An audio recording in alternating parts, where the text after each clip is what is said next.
Hello, everyone. Good evening. Good to see you all. Welcome. Hello, Thank you for tuning in. Blackburn. You're watching the Yeah. Hello, Shelly. Oh, look who's here. Driller. Hello, Psycho Driller. How you doing, mate? Look, we've got another legend in the chat. Ian Southam. Age Case. Hello, mate. We've got SG. Hello to you, sir. Good evening. We've got Mrs. J as well. She did a live stream earlier. welcome. Oh, how's everybody doing tonight? Oh. How are you, local? I'm not bad. My first day off, so I'm just chilling. So the weekend has landed. What is the day today? Thursday. Oh yeah. Thursday, So I was working for the last 4 days, 4 nights, 12 hours a night, 50 hours almost. 48 hours. But by the time I get home and shit, it's about 50 hours a week. Baking our daily bread, literally putting bread on the You're table of the people of Britain. Local experimentalist, you're a legend, mate. Just about, I handle the bread every day. You do. So what about you? Me? How you been? Yeah, not too bad. I haven't asked you. I've been speaking to you today, and I haven't asked you how's your day. How's your day? How's your week been, actually? My week hasn't been too bad. There's been nothing really dramatic happen. It was spoilt by the fact that there was the entire weekend was desecrated by a lot of pretentious preening over some rich elitist snob. But then Monday, everything got back to normal, and then I got really excited on Monday because Boris got to face the pointing fingers of his own party. I thought we'd finally gotten rid of him. However, he just squeaked by, didn't he? And he'll say it was an emphatic victory. 211 to 148. So quite a few people wanted him on his ass, didn't they? Not enough, though. Not enough. But I think he's on borrowed time. So I got excited and then I was disappointed. And then the rest of the week's been fine. Today I walked into town along the canal, which was pretty. Sun was shining. It was a lovely day. Went into town, ate breakfast in town, did a little bit of shopping, came back. It's been fun. Yeah, nice. Yep, watched a really good film that's on Netflix. If anybody subscribes to that particular service, called Spree. And it's like a horror comedy movie about a rideshare driver that goes on a social media fueled killing frenzy, and it's gripping. It was and hilarious and really good. I thoroughly recommend that. So that's been my day. Yeah, quite exciting. That's good, guys, man. I'm just gonna stand up for 1 second. Bear with me. I'm gonna stick on mute, and we'll be right back. Oh yeah, let me say hello to everyone in the chat.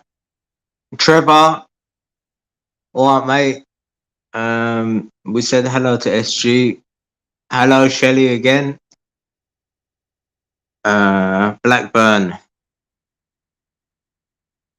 Yes, mate. We've got Token. Yes, Token Explorers. Boldly go. We're only what is it? Oh, he's got to come up on here now and he's got to say it. To boldly toke where no toker has toked before. That's it. It's a play on the Star Trek, isn't it? To boldly go where no man has gone before. Yeah, I like the idea of space travel purely, and that brings us on to the subject of tonight. Actually, a nice little segue. The future. The future. We just talked about what a day's been like and what this last week has been like. What's in your Greyman, future, local? what, Go on. what do you think I mean by the future? You know, we've done a few talk shows now, sustainability, some open chats. It's been more revolved around what we talk about. So now we're talking about the future. Yeah. You know? What do I think you mean by the future? Or like, what's your theory on the future? What the meaning of the future is? Yeah.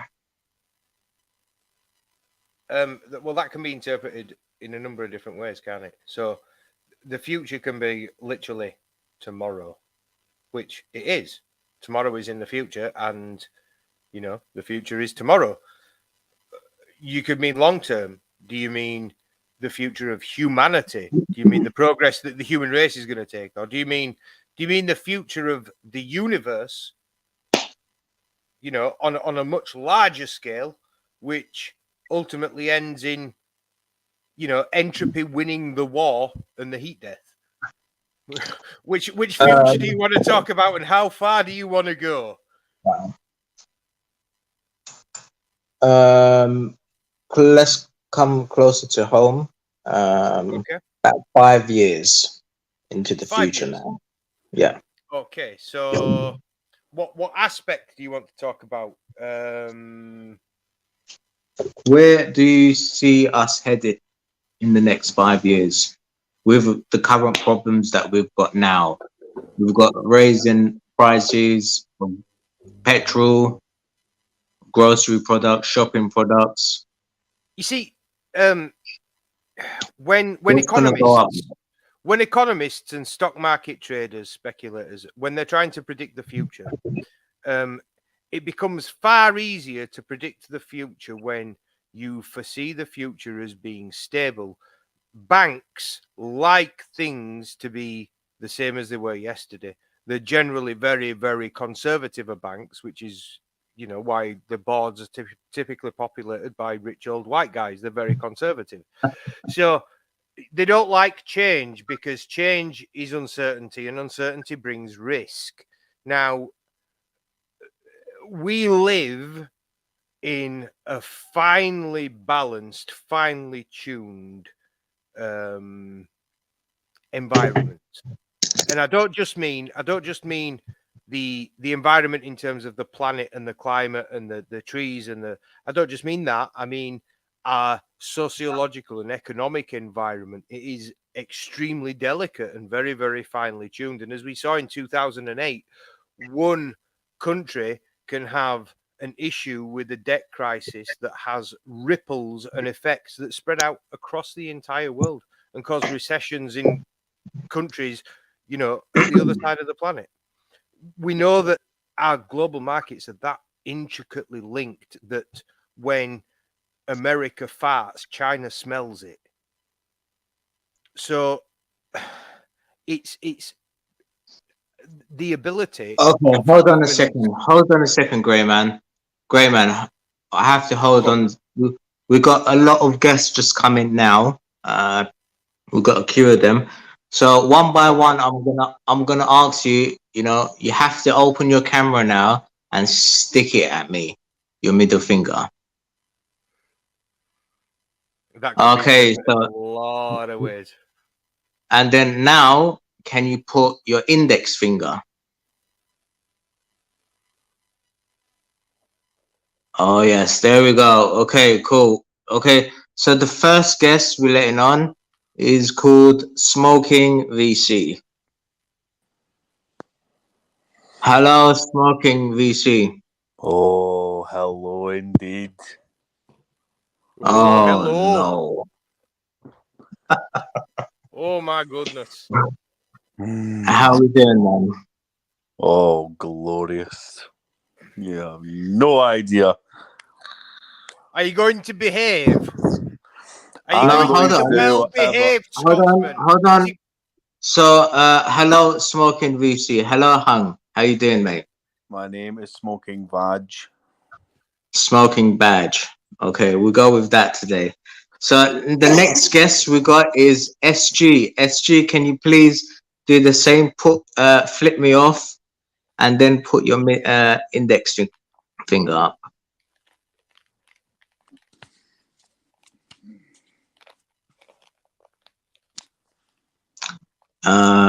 Okay, we know Age. He done that. So let's let him on. Hello, Age. Hey guys, how's it going? Big up, mate. Not How's it bad. going? We've got another guy in the back. Yo, We'll yo. let him on as well. I'm good, man. Good.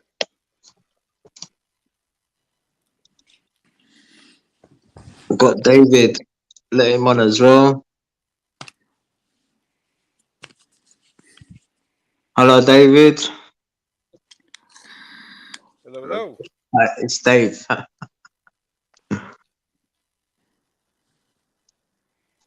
Hello, David. Yeah, guys. So what do you think of the future? What's going to happen? Let's start off with smoking VC. I think in the near future I will be unblocked from the chat in here so that I can speak and communicate as a free speech adult of the country. Right, I can hear Okay, you now. well, What's going on? well, if you're talking about being blocked, I've got a strict policy on YouTube. I follow their guidelines. So if you touched on them, you might have got kicked for that reason. No, it was a persecution and a witch hunt against me for being so gorgeous. Oh, okay, fine. But yes, you can unblock me and we can continue with the normal chat because I don't want to hijack this and make it about me or anything like that. I'm here to converse with my online... Hold on. I have no control over the chat. The mods are in control. They know how I am with the chat and they just do what they have to do, you know. If you want to moan about it, don't come on the panel, moan to them, you know, and then let them decide what they're going to do. No, it's your show. Exactly. You decide, not your mods. Okay, so hello to Age. Hello, man. You good? Yeah, man. So what do you think of the future in the next 5 years? In the next 5 years, whereabouts? In England or in the world or? Yeah, where you're living and then across the world. Well, I suppose it's going to be a dysfunctional country once the Queen dies, and I suppose Scotland will get independence. Might even be a war in Northern Ireland. Do you know what I mean? It's all going to be a bit dysfunctional for the next few years, I suppose. But you got to build your own sort of life and not have to rely on Westminster. That's Any my positive say. change that comes is going to come from us, not them. Yeah, because they are a aristocracy and they're wealthy. They're going to take their fucking cut, whatever, and they're going to try and make schemes to take our wealth away from us. So you've just got to try and, I don't know, become They're ringing the sponge, mate. self-sufficient away from their system so that you don't have to rely on them. That's what this current financial crisis is the ringing the sponge. Yeah, and we're the sponge. They've got us in debt. They realised during they pumped a load of money into economy during pandemic, and now they know that there's cash floating about, so let's take it. That's what they're doing. The redistribution of wealth it's not trickle down economics, which is what Reagan and Thatcher always promoted. It was always a conservative, oh yeah, if you let the rich create opportunities, the wealth will pass on to the working class. Yeah, no, it don't work like that. The greedy gonna be greedy, mate. Exactly. You know what I mean? If you give them an inch, they'll take 100 miles. You can't trust any of them. We was talking earlier about the class system, and we were saying that the working class is getting smaller and smaller, and it's becoming the reliant on the class is getting bigger and bigger. People on benefits and universal If you give me a second, credit, I'll just and try and your mic's gone. Look at those 7 classifications of. You're breaking up, but you were saying that there were seven classes of, the class system. Hello? Yeah, sorry, mate. It was because I'm just Googling it now. The underclass, that's what would you say, like gypsies and slowing down. People that don't have a passport, people that don't that's have basically jobs, people addicts, on universal credit. Yeah, homeless people. maybe. Yeah, that sort of thing. No, I'd say the universal credit, they'd be in the social class. Unstable. They'd go into a category of the social class. I disagree. Maybe. That's what it's boiled down to is stability of income. It's stability and level of income, amount of influence, social influence, and amount of cultural identity. Yeah, cultural expectations, cultural opportunities. Yeah. So typically, somebody who is has an addiction issue, has mental health issues, typically seen as the subsection of society that most politicians don't like to acknowledge. People on universal credit, they're limited income because they're on state benefits. They have limited cultural opportunities because it costs to go to the museum, to be able to go to the cinema, to go to concerts. It doesn't cost to go to the library, but typically, you find that the interests of because of the education, and I don't mean to pigeonhole people, but typically people who have stable family backgrounds do better in education than people who don't have stable family backgrounds. So it kind of feeds in from the previous generation, and how one generation can dictate the fate of the next, so to speak, by their actions. But if you've had a stable family background, education was important. You're more likely to advance yourself and find better career opportunities, not find yourself in the position where you're on universal credit. But so you've got that class. Then the next class up is the traditional working class, and that's typically comprised of your older end. That most of them are retired now, but they've been doing the same jobs for pretty much most of their lives. They've lived in the same houses. A lot of them will have got council houses and had right to buy and bought the council house. And in their mind's eye, they see themselves as lower middle class, but that class doesn't actually exist anymore. But they're still working class. What's going to happen with their wealth as they get older? The government is actually going to take their properties from them and return them to the social housing stock, that's how they're going to combat this issue. And that the money that's going to be gained from that is going to be used to fund their stay in old people's homes, because obviously the social care system is absolutely on its ass. They're going to have to pay for it somehow. They'll do it by taking the users' houses off of them, and obviously denying the next generation the inheritance of that wealth. That class eventually will die out. There will, if you're not working class, if you don't identify as working class now, then you're probably not going to, because working class jobs are the ones that are typically going to be replaced by automation in many sectors. The next level up you have are your semi-skilled tradesman crafts. So I'd say, your technical trades, your electricians, joiners, builders, typically tend to be, demographically white, male, around my age, 40s, drives a white van. The guy, he reads The Sun and The Mirror, and he believes everything he reads in the newspaper. He thinks immigrants are bad, and that Boris Johnson's the bee's knees. That the technical class, they have decent income. They don't have much cultural experience, and their social reach isn't very isn't very far. Sorry, I do have to say the technical workers class, they're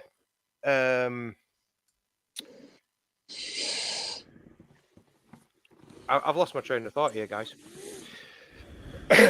The technical workers, they have a decent amount of money, you know, but the sort of things that they're spending it on, they're typically quite house poor. You know, a lot of their income will go to expenditures such as their mortgage and increasingly now fuel for their vehicles. You know, these guys, they're like the big 2.5 litre vans, and you know, some of them will go for the V8s, and some of them will have, you know, the Audis and the BMWs sat in the driveway for driving when they're not at work. They're thirsty things, you know, and they're being punished. They're hurting at the moment because a lot of their money's, their disposable income has been taken away from them, and they're working just as hard, but they can't seem to keep their head afloat. What does Hung reckon's going to happen in 5 years, man? Probably you'll still not reply to my Discord message, and I'll still be blocked on here, and won't have freedom of speech. I haven't got no Discord message from you.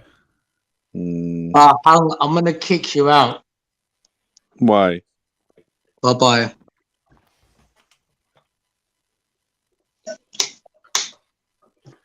Dave. So what do you think? Well, Dave. I don't think you should have kicked local. Hang out there, like I think this is ridiculous, boys. I think we're here to have a debate. He's having a dig. You have known him longer than I have, guys. I don't know why you're biting him so much. That's why I can do this to him. But it's like power over him. It's not. It's a control thing that doesn't feel comfortable with me. Yeah. Well, I'm telling you, no, it's childish. He's a man and he's acting like a fool. He shouldn't. No, okay. I get. I'm not saying he's. Can I just interject, Dave? Just 1 second. It's not like you, Greyman. Not like you. Not like you. Well, Hung has been advised about. No, listen. Look, Greyman. Can I interject? No, Greyman. Yeah, no. Hold on, Greyman. I'll mute you. Greyman, do not let anybody get a word in edgeways. I came on the locals chat earlier on, expecting to get a bit of background of what we're going to talk about tonight, and you rattled on from 10 o'clock till 10:30, and then left. Hold on, Dave. Dave, do you want me to kick you out as well? Oh, what are you doing? We're talking about something. We're talking about the future here, and we're all worried about what's going on. And you want to get some. I agree with you doing what you did. That's an opinion I'm about. Say that again. You're cracking up.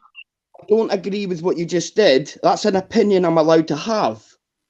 But he was bringing up something totally different, off topic. Trying to create some drama, stir something up with me. Well, I still disagree. Well, tough. It's my channel. But you said the mods controlled it, not. Well, what about the panel? Do the mods control the panel as well, or do I control the panel? Well, that's a little over my head, local. I don't know all this shit, mate. I'm just on about the ability for us to all talk to each other. Okay, but why does he have to bring up some drama that's happened in private? Because you know what he's like. You know that's his MO. You know that's his. So that's why he deserves to be kicked.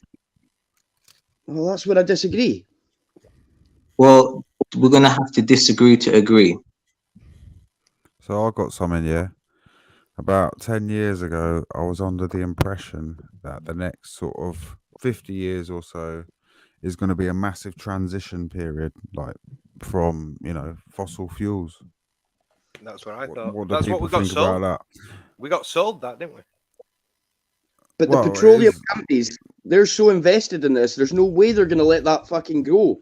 Even in my local town, the oil industry runs it. Yeah. So, and then they're moving to that fucking wind farms that we spoke about for 5 minutes there, and they're just as much of a global footprint than what they're going to generate. what it makes to create them in the first place, and the infrastructure and putting them in place before they've even turned a wheel, how much does that cost? There's 300 of them. They're just money schemes, then, aren't they? It's crazy, man. It's crazy. But they're not. I think we're missing the point con. about where we're going to be in 5 years. I think the fact that where we're going to be is fucked. I think there's elites that are running the show that we're just arguing about the stuff that we think affects us locally. But there's people that are pulling strings left, right, and center here, that like vaccines and all these other people that are giving stuff, putting stuff in us. There's stuff going on that we haven't got a fucking clue about. So that's more worrying to me than what Boris is going to propose to do about fucking climate change. It's who's really running the show and where we're going to be from their desires. This is the question. What will happen within 5 years from now? Is it going to turn really bad? I think we're going to see social unrest in most Western societies. France is always on the brink of social unrest. I think that we'll see it in the United Kingdom and America. Has anybody been in the American chat rooms? It's scary. Why? Why? Well, because they're talking about civil war. And seriously talking openly talking about civil war. I've been hearing that in chats for years. I mean, I do get I do feel like it could happen, yeah, but I don't know. I don't know if it would. It definitely wouldn't happen in the UK. We're too pussy. But America's got a lot of people that are pissed off with their government. Yeah. And they are willing to go to war with the federal government, I suppose, yeah. It's not going to be like a civil war between people. Well, it is people, but who knows? Yeah, I think that it's all part of the age-old tactic, isn't it, of divide and conquer. Ultimately, we are being told that our enemies are this group and that group, and that's why we've got such diverse and varied identities across our culture at the moment, because it's far easier to break people down when they're in their own little niche groups, and it's difficult for someone who identifies as being, I don't know, any of the LGBTQ initials with a white male such as myself, because they've been told that there's so much that's different between us, when actually fundamentally we're the same, and our enemy is the same. I'm not the enemy of anybody identifying however they want to identify. Do it, I don't care, it doesn't affect me. Do you know what I mean? But there's more unifying us than there is separating us. The enemy's the rich that are keeping us poor.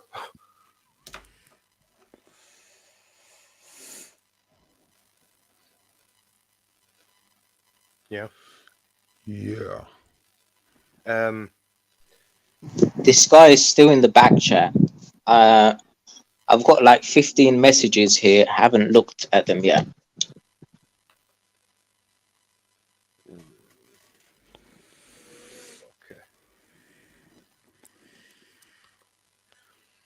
Okay. Yeah. It's.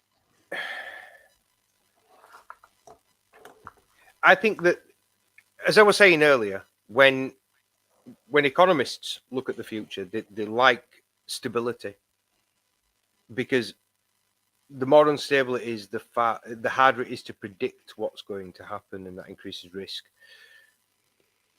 The more chaotic it gets, the more difficult it becomes to predict the future, because there's that many different factors that could cause things to tip in one way or another. I mean, I know that this thing in Ukraine's been brewing since 2014, but in 2020, when we were all worried about COVID, did anybody once even consider that we'd be close to World War III starting in Eastern Europe. Nobody'd have even imagined it. Do you know what I mean? Everyone were like up each other's asses. I thought it was going to be Iran, if I'm honest, but I mean, I were always waiting for the flashpoint and trying to, watch the news to try and anticipate when it was going to come. And I mean, let's face it, if we started going down that particular spiral, death spiral, there's not a single fucking thing me, you, or anybody watching this could do about it. It'd be decisions out of our hands, isn't it? You just stand there and watch, powerless. That's a horrible thought. But look at what Purple Smith wrote. This sounds defeatist, though. If you've ever listened to me speak on these live streams, I'm not a defeatist. I'm an optimist. I try my very, very best to be optimistic and to come up with solutions and not just decry problems and piss and moan about things.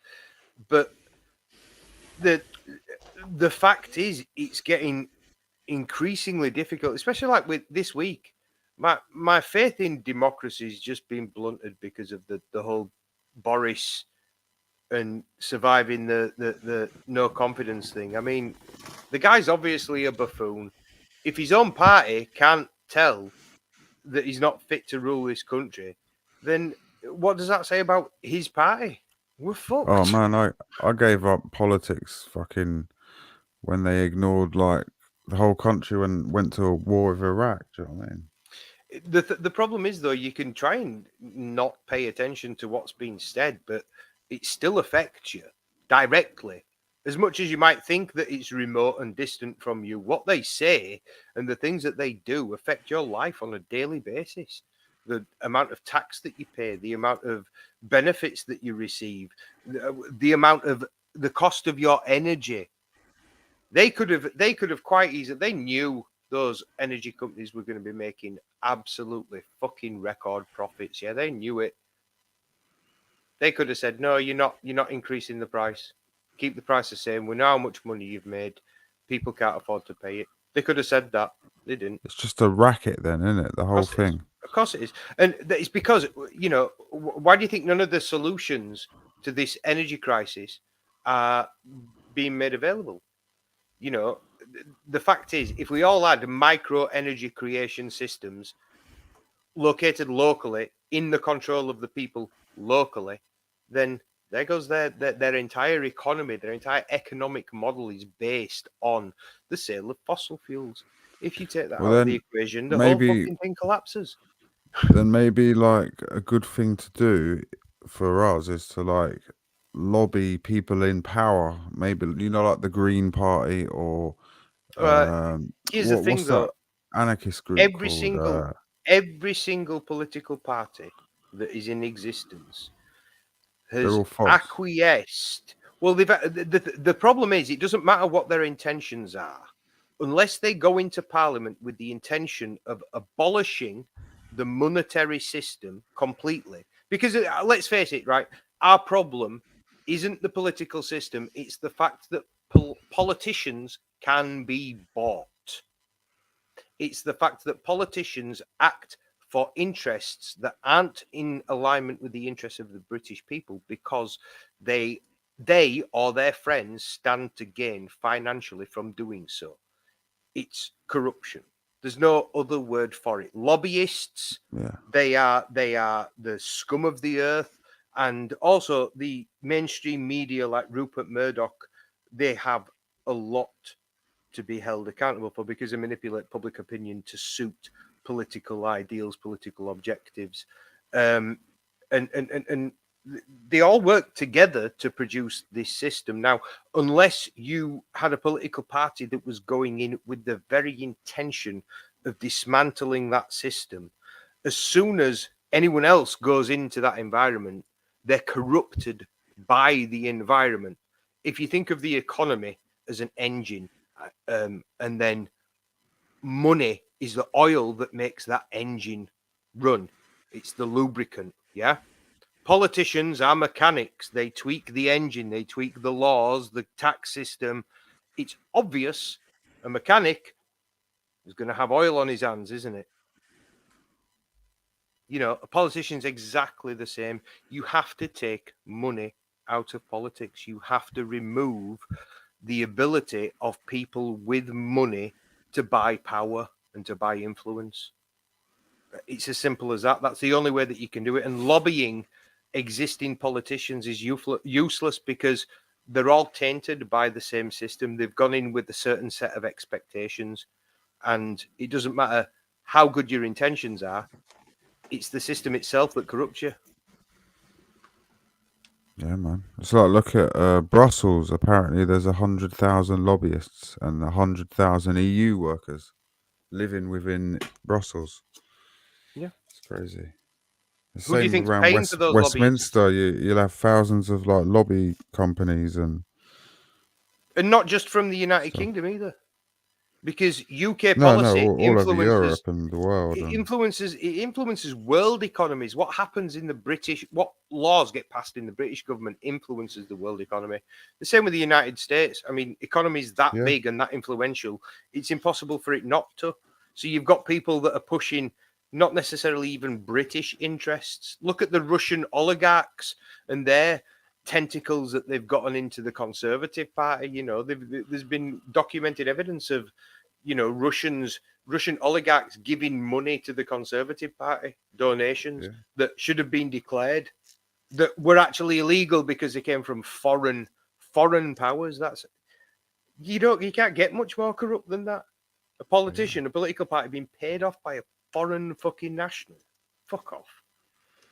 But they just get away with it. Can't even lobby. The lobby in Westminster is now closed to the public.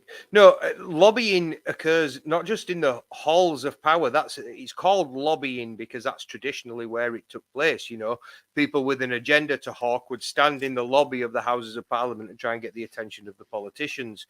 Now it all takes place via email and WhatsApp groups and schmoozing behind closed doors. These piss-ups that Boris had in his fucking in his flat during lockdown, it wouldn't surprise me if there weren't a couple of pharmaceutical lobbyists in there at the time. It wouldn't. Laughing and pissing it up. We fucking got them, lads. Listen, have you any idea how much money AstraZeneca made off of COVID? It's like 100 billion or something, wasn't it? That's the GDP of some countries. Don't even have GDPs. They don't make that much money in a year. Fuck me. It's 100 billion. 100 billion ain't a lot of money. 100 trillion. That was just one company, though. Hang on. Local. Don't get it twisted, mate. 100 billion is a fuck ton of money. Man. It's Elon Musk and 11 zeros. Don't get Elon into comparatives. Don't get into comparatives, mate. Elon Musk is buying Twitter for 35 billion for just one site. 35 billion. So 100 billion is nothing. It is in the grand scheme of things, though. You can't get into comparative economics like that because it's two different propositions, isn't it? You know, we say 100 billion flippantly like it's nothing because Elon Musk's worth nearly $500 billion now.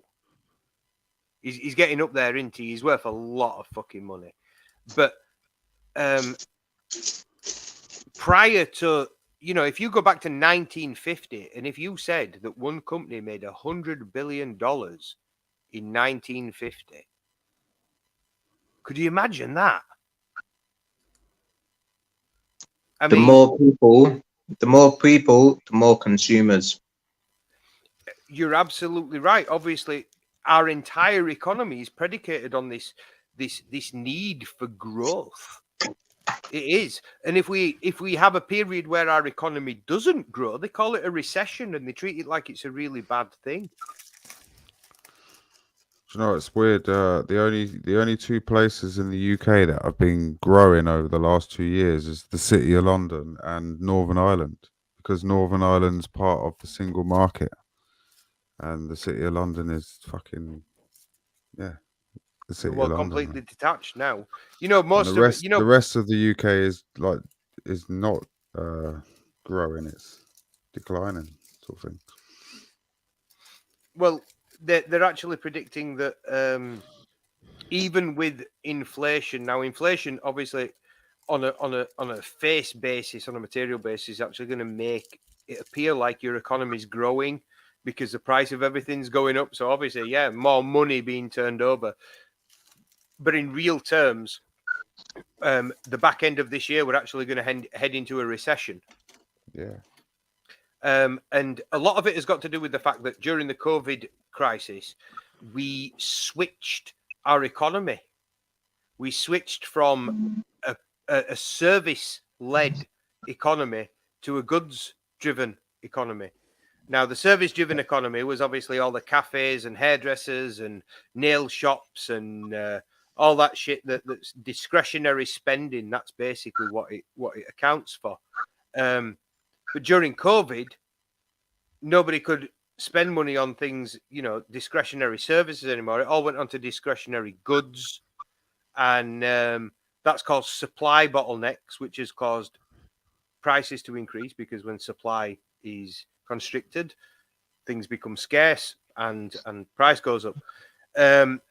But now, because of all these supply constraints and the price going up, and we've lost a lot of the businesses that were employing people in the service industry, there's no one to buy the products because they can't afford them because the price is getting too high.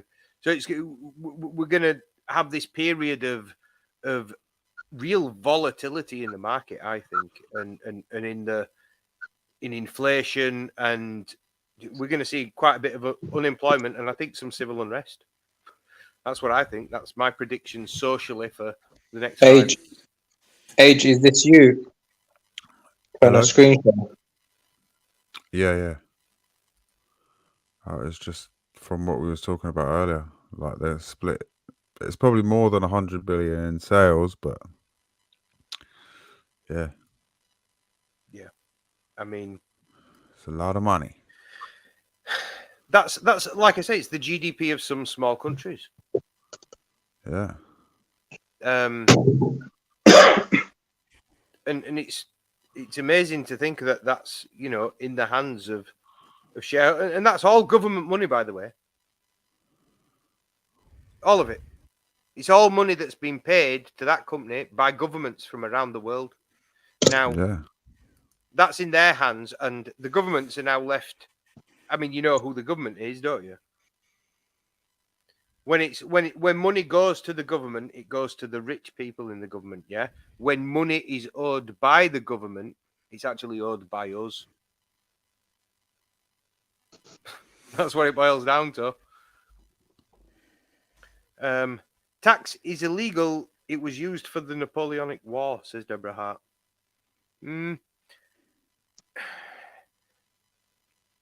Under common law, taxes can only be applied if the population consents to their application.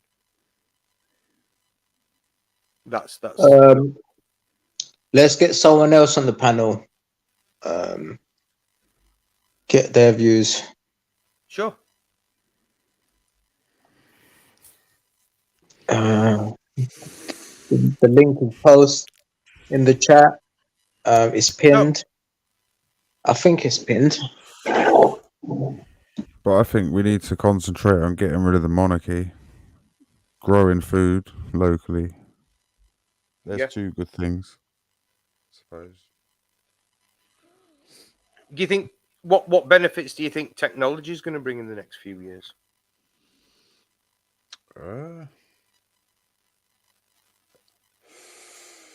I mean, we could have like an amazing world, but it all depends on who's running the governments and that, and they're corrupt. So, I mean, we could have a free and really advanced healthcare system, but it's not going to happen in the next 20 years because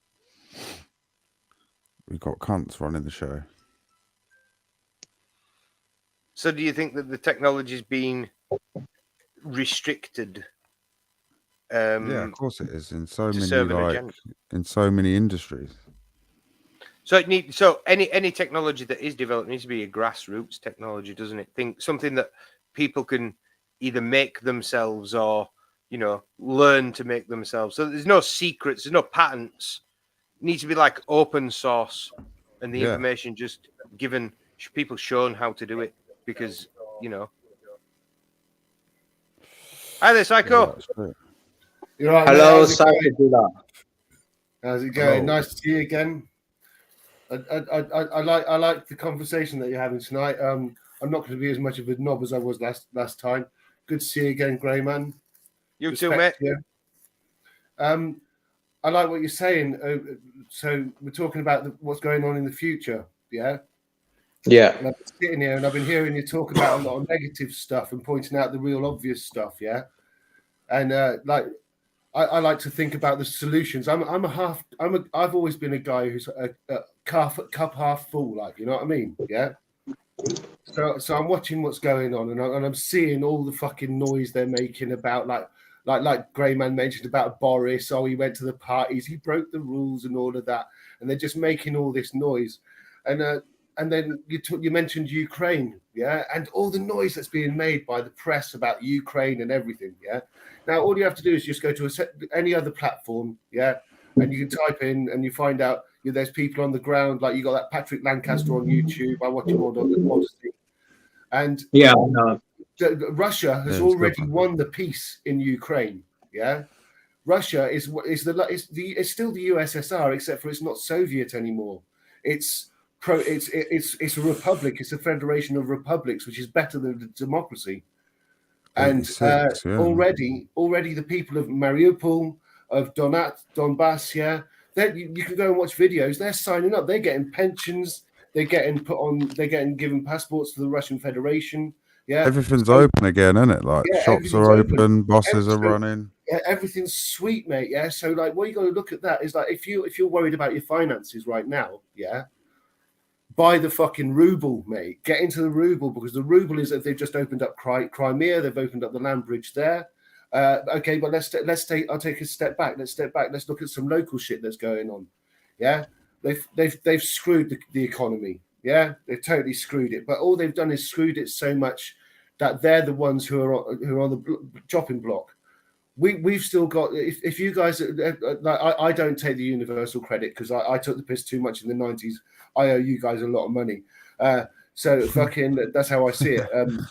But they're never going to take away the universal credit. But now what those of you who are on the universal credits, who are on the benefits, yeah, you just need to work out that you've got to play the same game the politicians play. They know they don't have to pay any taxes. They know they don't have to do it's all loopholes. Yeah. So you got to look at your loopholes. You got to find out what the best loopholes are for you.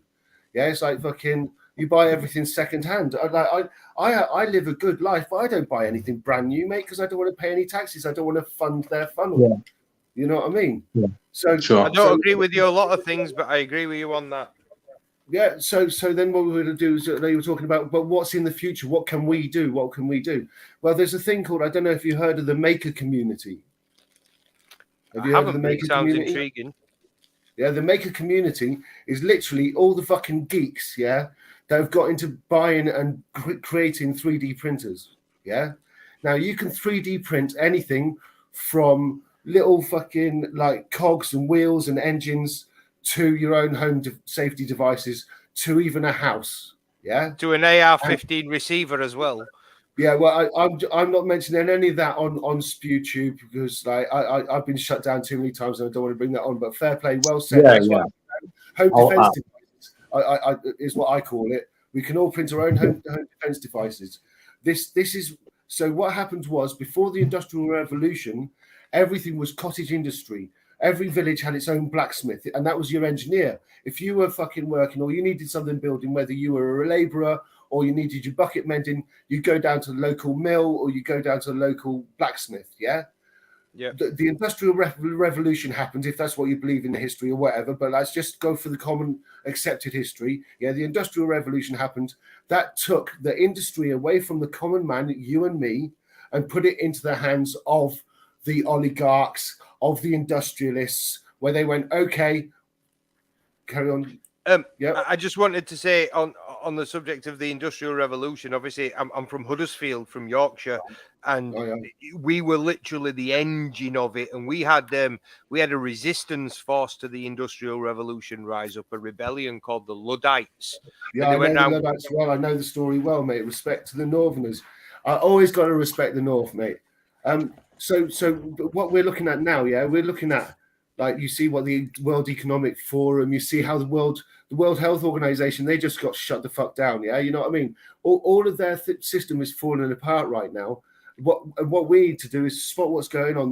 You got the maker community, where now the manufacturer is now able to come back into the homes. Yeah, everybody. There's a thing called, if you put into your favorite search engine, how to build your own printer, 3D printer for less than $300. Yeah, and and if you and a mate get together, you can with one month's worth of your benefits or whatever you chip in, you can build your first small 3D printer, but then you can 3D print your next 3D printer and 3D print it and 3D print it. And once you understand that model and once you start learning, you can actually machines making machines, but it's your machines making your machines, and all of the stuff is open source. You can make dynamos. You can start generating your own power. I've just bought. Other thing is, pool your money together. Take all the benefits you can get all the loans you can get. Rinse them for everything they can get, and go and buy land. Buy land together, mate. Yeah, that the only thing that's going to get you through the next 5 years is if you've got a bit of independence and a bit of land where you can grow some food, and you've got good people around you that you can rely on. Yeah, because they want us fighting each other. They want us fucking like I just turned up last week going, I don't like you, Greyman, because you're saying words I don't like, and acting like a right twat.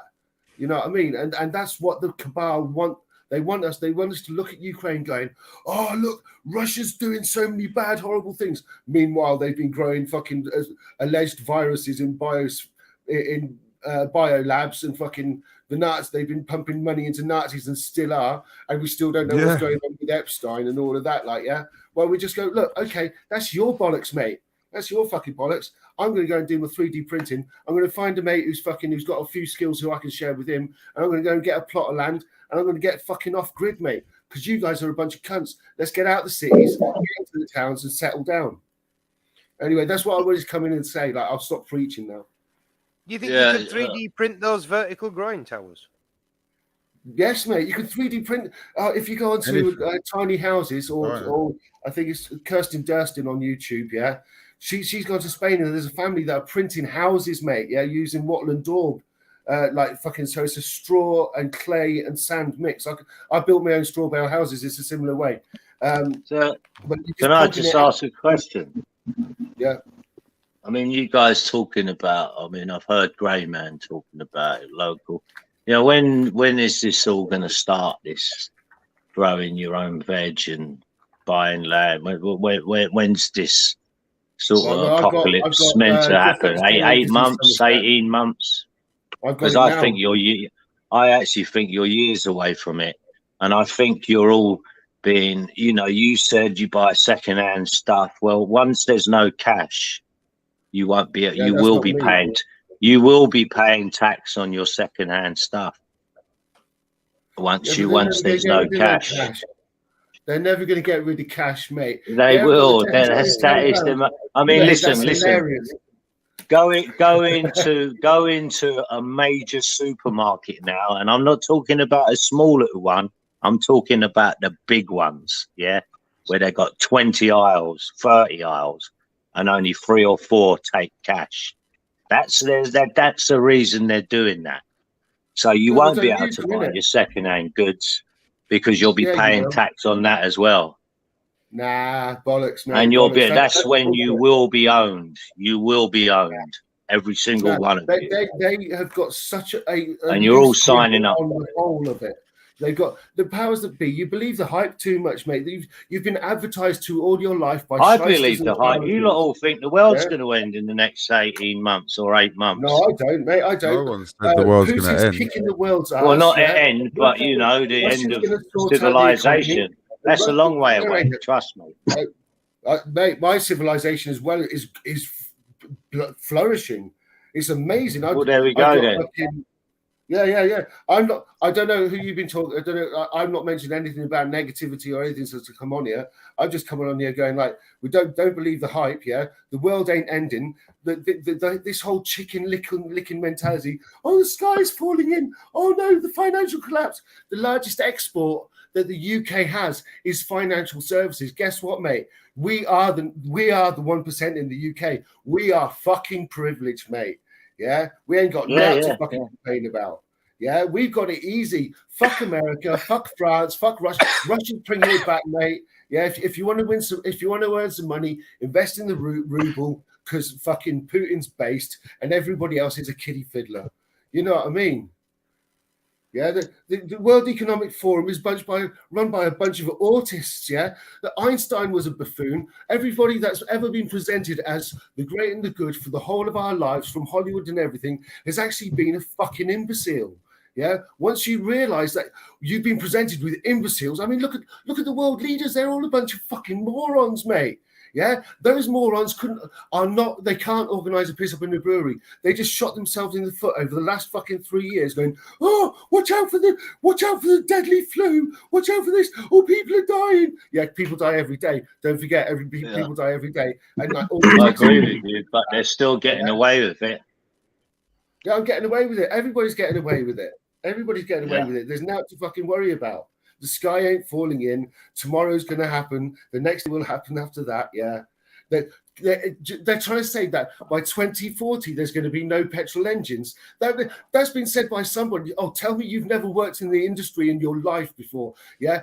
Everything runs on hydrocarbons. You can't do any mining. I'm a driller, mate. Yeah. You can't do any drilling without oil. Yeah. You can't produce any plastics without oil. Yeah. This whole thing, fucking, you get. Well, look, Boris Johnson at COP26 said that, well, 1 minute to midnight before. Yeah, he's going to say that. It's full of shit. Yeah, no, hang on, let me finish. And a couple of days ago, I'm watching BP to start drilling their biggest ever gas operation just off the coast of Senegal. So what happened to 1 minute to midnight? Exactly. You know, who are you kidding on? Who are you kidding on? You ain't kidding me on, bruv. You know what I mean? These politicians telling you this and that. They can kid on who they want, but they don't kid me on mainstream media.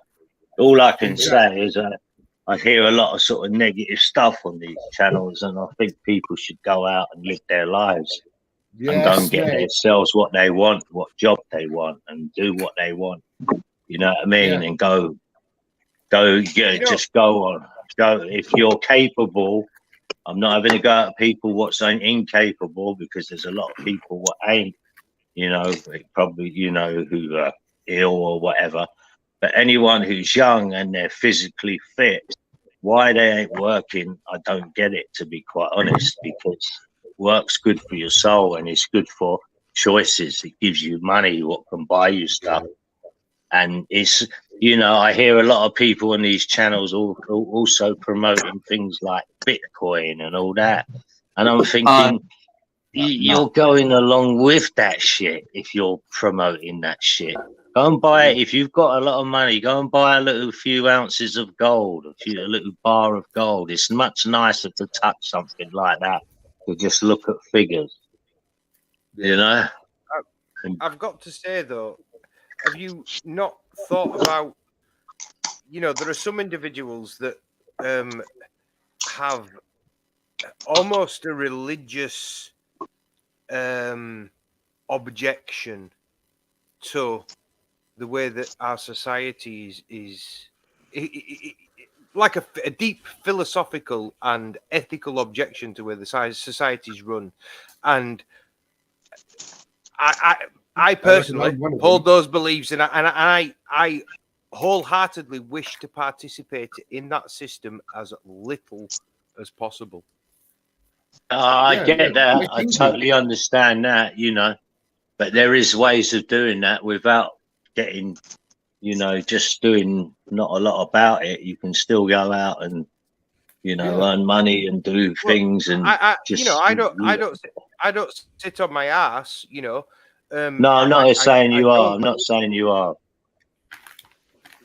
I've spoke to you. You told me about the stuff you do.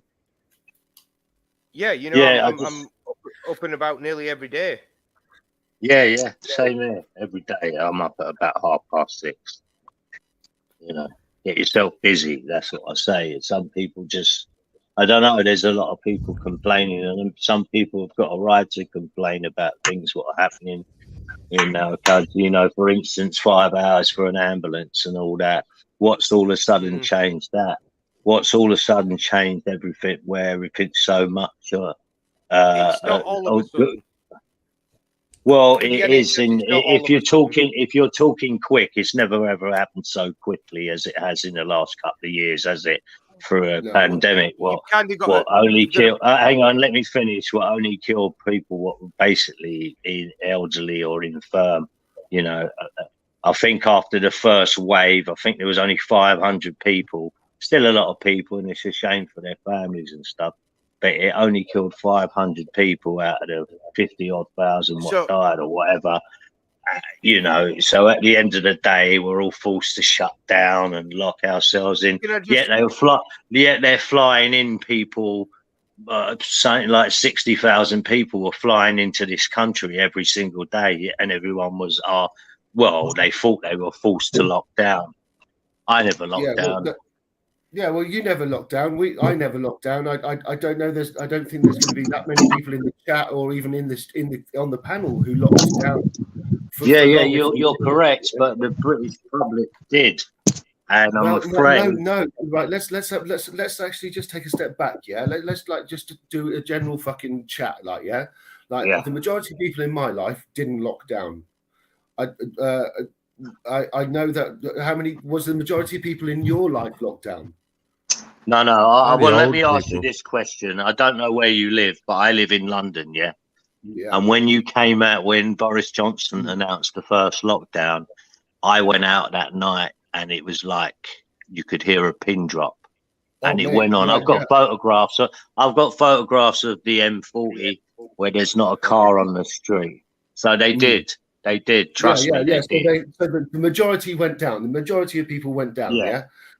So that's a given fact. But do you think that the majority would do that again? I'm not too sure, because it seems to me what's happened is we've got a society now what seem to be happy to go along with government. They think it's great for the country. They think they're being patriotic. They think they're doing great stuff for the country. It's only because, and I'm really am going to. People can say I'm going to pick out a race here and cause friction, but the white middle classes just went along with everything they said because they're happy in their little car and their job. There's more than one colour middle class nowadays, mate. That's so 1970s. Like you got. I don't care. All right, that's it. I'm 1970s. Then I'm just telling you what I see and where I live. That's what I'm seeing. Those are the guys that got sold the illusion under Thatcher that they were the lower middle class, when in fact they're all still working class. Do you know what I mean? They're still working class because they managed to accrue a bit of wealth. Yeah, of course they are. They're the ones that have got to keep up with the Joneses that have been fueling consumerism for the past 30 years. Exactly. But the fact would you say that's a growing population or a shrinking population? It's shrinking. They're dying off, mate. Because they're working. So then we ain't got nothing to worry. No, I'm talking about the white middle class.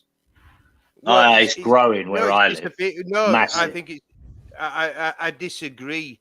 I think in order to be considered truly middle class, now, like me. In order to be considered truly middle class, you have to and middle class, as we discussed at the start of the thing, I was actually referring to a video that I'd watched, and I unfortunately I couldn't find the information to verify what I was saying, but there are actually 7 different stratifications of class, and they don't have the labels that the old classes had. Working class is still in there, but it's like I say, it's a shrinking population now. But COVID wouldn't have worked without the furlough, which was paying off the working class, basically. Well, I think yeah, they wouldn't have been able to like carry off the whole thing without having to pay off people, you know, because we were all under the impression that it was just going to be 2 weeks, wasn't it, really? And that everyone's going to have to shut down for 2 weeks, and that's it.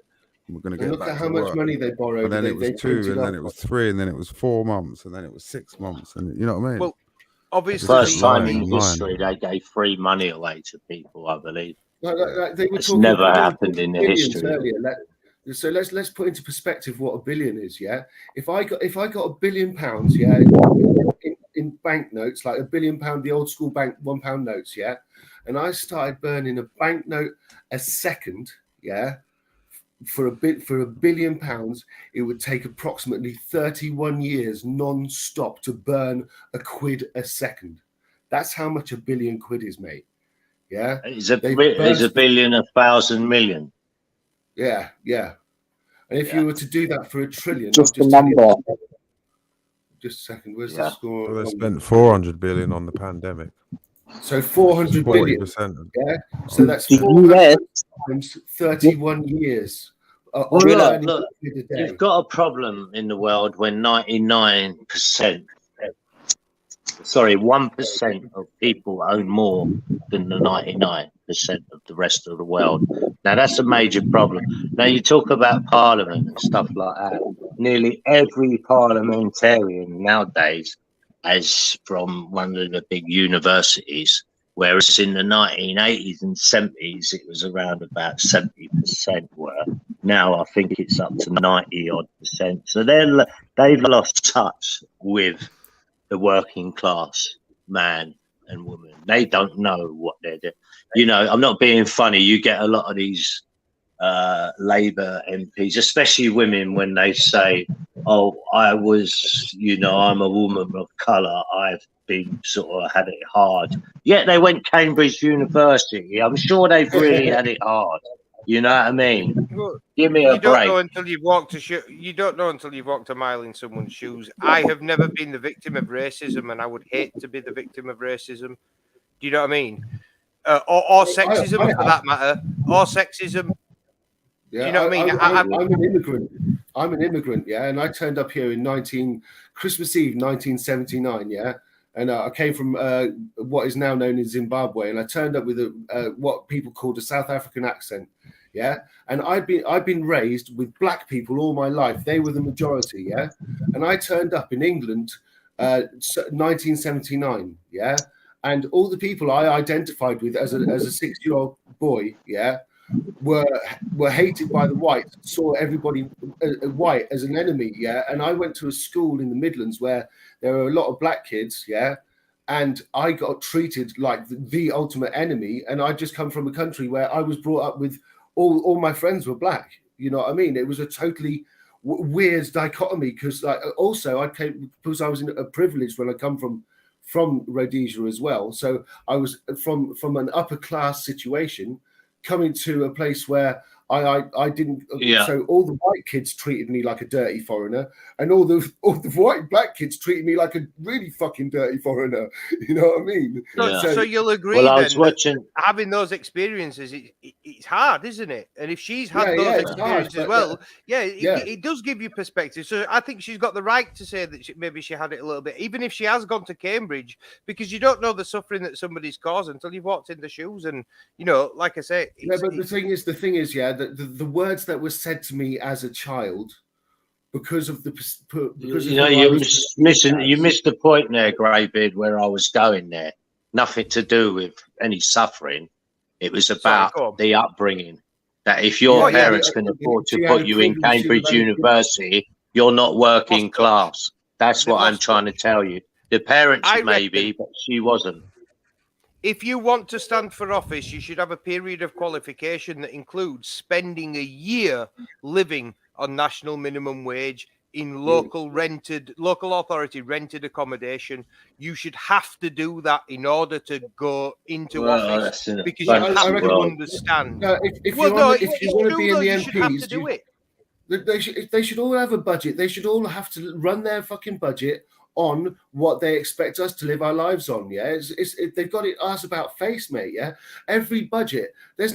We don't have a chancellor. You think he's qualified to sit at the end of you reckon that at the end of every financial year they go, right, okay, where's the road traffic duty? Have we got that? Yeah. Or where's the fucking fuel duty? Oh, we've got that. Yeah. Or we've got the income tax duty. Yeah, we've got that. Yeah.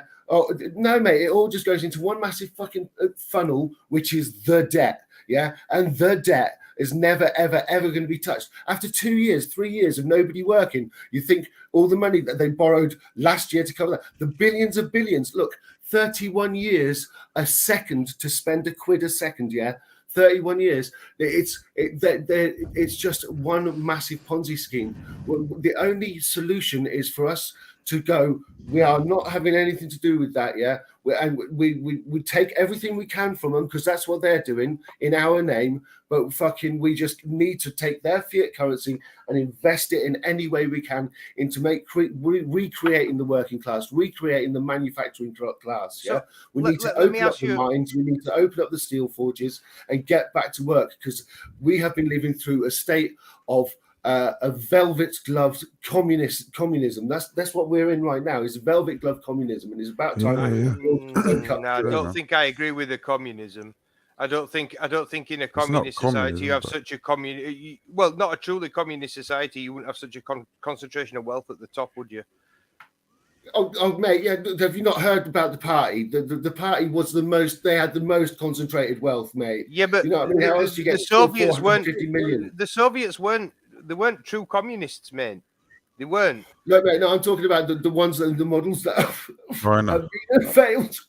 The models. I mean, if you actually look at the ideology, the Communist Manifesto, Karl Marx. It's written by a crazy man. It was written by 100 million people died under communism. Yeah, mate. Communism was written by a crazy man. They don't preach fucking Adolf Hitler. Oh yeah, what a good guy. He had some great ideas. No, mate, he was a fucking lunatic. Stalin, lunatic. Karl Marx is a not lunatic. Stalin. Yeah? Karl Marx wasn't a lunatic. Yes, Karl Marx was, mate. No, Karl Marx was an intellectual radical thinker.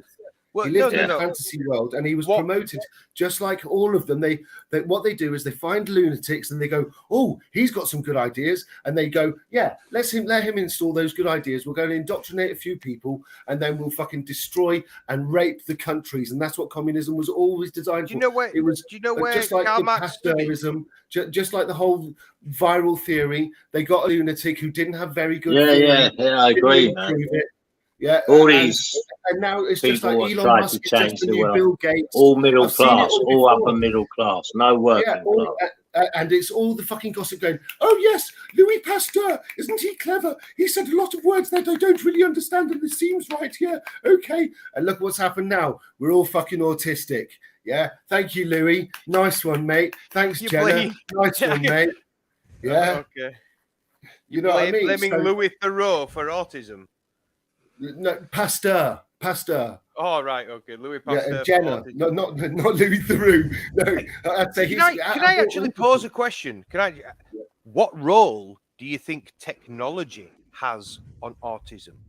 Because children have never been as technology orientated as they are now, and I know that correlation is not necessarily causation, but there has been an increase in technology and an increase in diagnoses of autism that seem to coincide with I can give you an answer to that, because my daughter's autistic and she's 9 years of age. Out quick.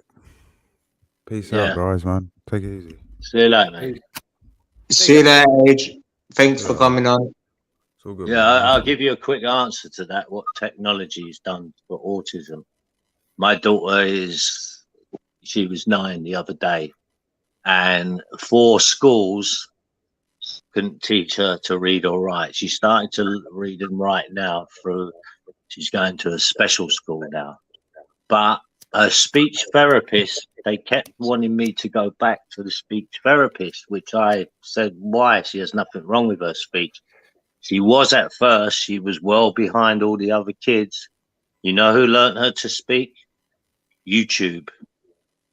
That's where she gets her speech from, YouTube. So there's technology in autism. It actually helped her out.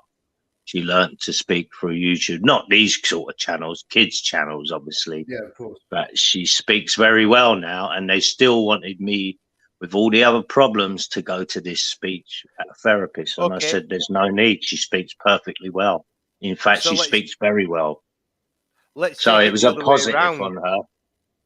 Could it possibly have been caused by that craze that we had in entertainment of absolutely pointless children's TV shows like Teletubbies that were addictive? And that's the only cause of it. Yeah, that you don't get autism in the Amish community because they do not do that to their children, and that's the fact. That is the only fact. It's the only cause. It's curable. I can't talk about it on YouTube. If you want to find out about it, there's plenty of channels on Odyssey that can help you. I highly recommend a channel called Beyond Portals, where you can find out how you can assist in the detoxification, because that's what it is. It's a toxic levels of poisons, as has been proven through the release of Pfizer papers. Everything that the Pfizer papers declare, if you look at any of the jabs from over the last let's not go too deep. Yeah. If you look at over the last 40 years, in the inserts on all of them, there's always been a percentage of warning that this may happen, this may happen. They've always known, and they've denied it since Wakefield. Well, see, I'm not too sure about that. I don't believe a word I say. I've got some. If you check out my channel on Odyssey on Psychodriller, I usually do a live stream on Fridays where you can speak freely, and I can give you all the information, and I can help you find people who can help you further detoxify your daughter. Burn Babylon has suggested that it could be connected with the preservatives and chemicals that are used in his food. Well, it's the first instance of toxification of such an infant at such a young age, and then what happens is the food additives and the sugars from the high fructose glucose syrup, and then further viral theory misnomers that cause the further deterioration in the development of the human system. I mean, it would be naive to think that we could. It would be naive to think that we could put these chemicals into our systems and not expect that there would be some form of a long-term. I can show you a video of a baby getting vaccinated, and they go 1, 2, 3, 4, 5, 6, 7, 8, and the baby's eyes roll and everything, and it's a shame that we've been all fooled into this, because the human system is such an amazing system. Your baby's born already. If you get it on the tit, there's no need for any of these additives in any of our systems. We were created. If anything, our baby's still being able to survive that situation and still develop normally eventually, proves how amazing the human system is. Once we start realizing that it's the toxins that are put towards us from the medical practitioners, all of the profiteers who don't consider us human, we all know they don't care about us, And the thing is, this is why solutions is we homeschool our kids and we learn, and you can find that they showed to us over the last 2 years they don't want to educate your kids. They're like, go home, fucking and do online learning. Sounds, just don't do their online learning. Take responsibility for, like you've done yourself. I don't know who's this man here that's next to me there, but like he's taking responsibility for Mark. you're taking responsibility for your daughter, mate. Yeah, and you're going like, I've noticed that YouTube assists.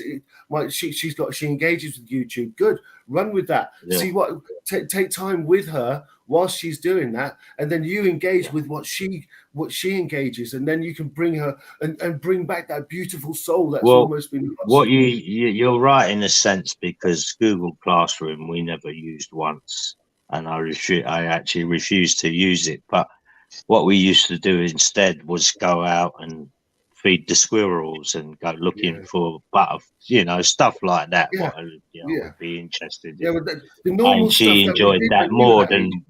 some Google Classroom, which they kept trying to force me into, and I refused. I said, no, I'm not doing it, and they didn't like that. Man. Yeah, damn right, mate. Damn right. They don't like it when you go, I'm the father, I'm taking responsibility. That the reason why you created such a beautiful creature is so you could provide everything that you've learned in your life to her, so she can blossom and then pass it on to her progeny. That's why we're here. That's the only reason why we're here. Whether we make it or not is a different matter. I personally think our entire education system needs overhauling, not just how we treat kids who have exceptional needs. Say again. We should listen. Our I've entire got to education. All right, Mark. Great vid. Nice to meet you, Mark. Nice Sorry one, mate. What's your name, mate? I didn't get your name. My channel's Psycho Driller, and my name's Gaz. Psycho Driller. Yeah. All right, local, grey beard and Psycho. Take care, yeah. Take it easy. Cheers, Mark. Bye-bye. Have a good evening. Thank you. Yeah, man. I was just thinking, we'll go on for a bit more if somebody else wants to jump on.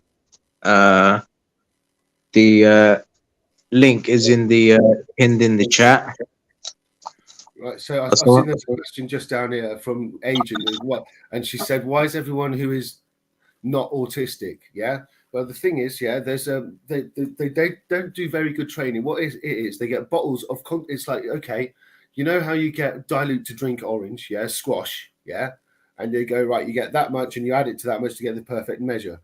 They are taking a certain squirt and going like that, They're not taking into consideration whether the child's weight or anything like that, Now, the amazing thing is that our system, it's a toxin level that goes in. There's the theory that they're giving us for these is, it's to help fight against this thing that can come along in the air that's all contagious and that, But what it actually is it's a toxin that can go into your system, and sometimes it's a weak shot, because every man or woman who's doing it with no liability is taking a different general dose, It's all just guesswork. And they go, bosh, bosh, bosh, bosh.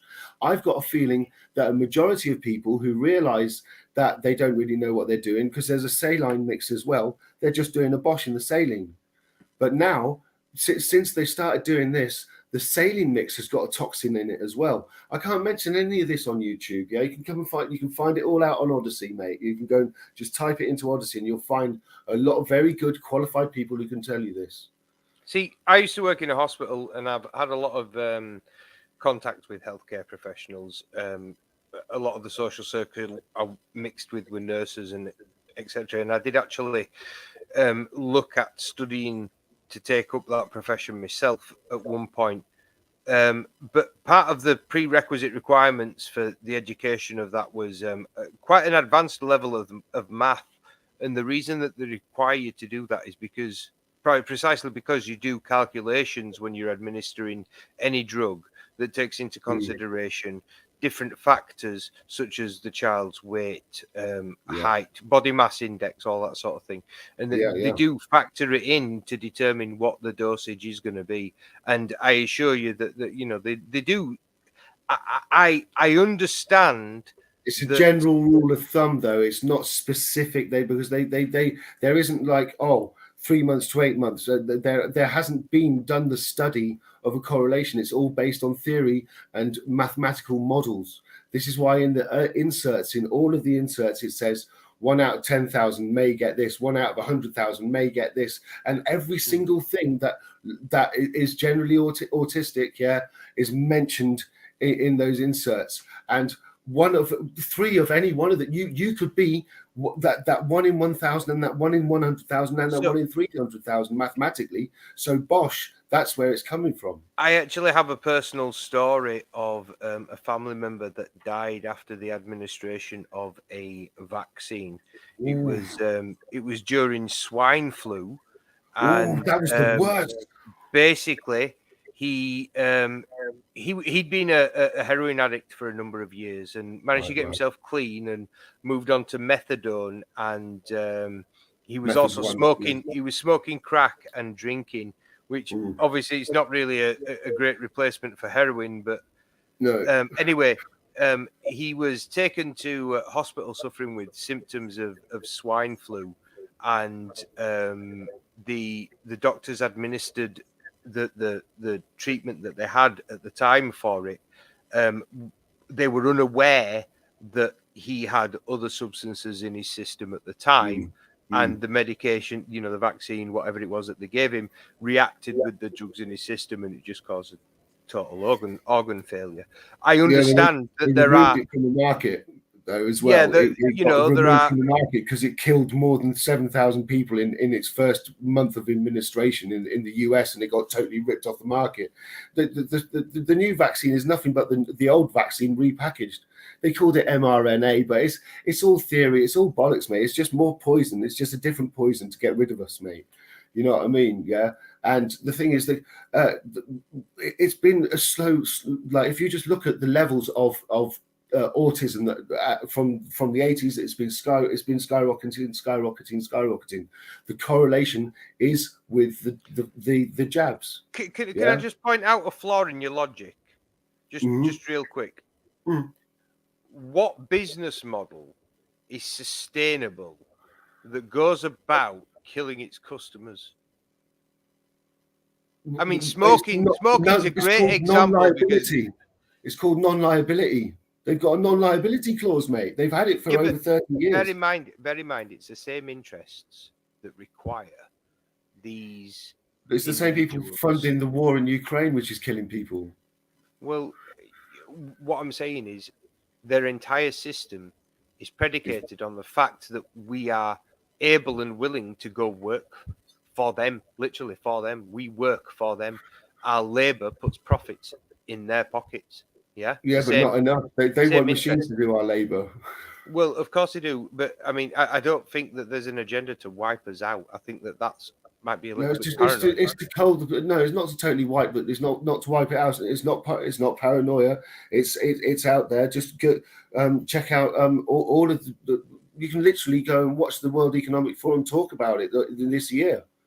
Population control. Population control. So, if they're interested in population control, why did they shut everything down and destroy countries, destroy their entire economies over the death of, honestly, a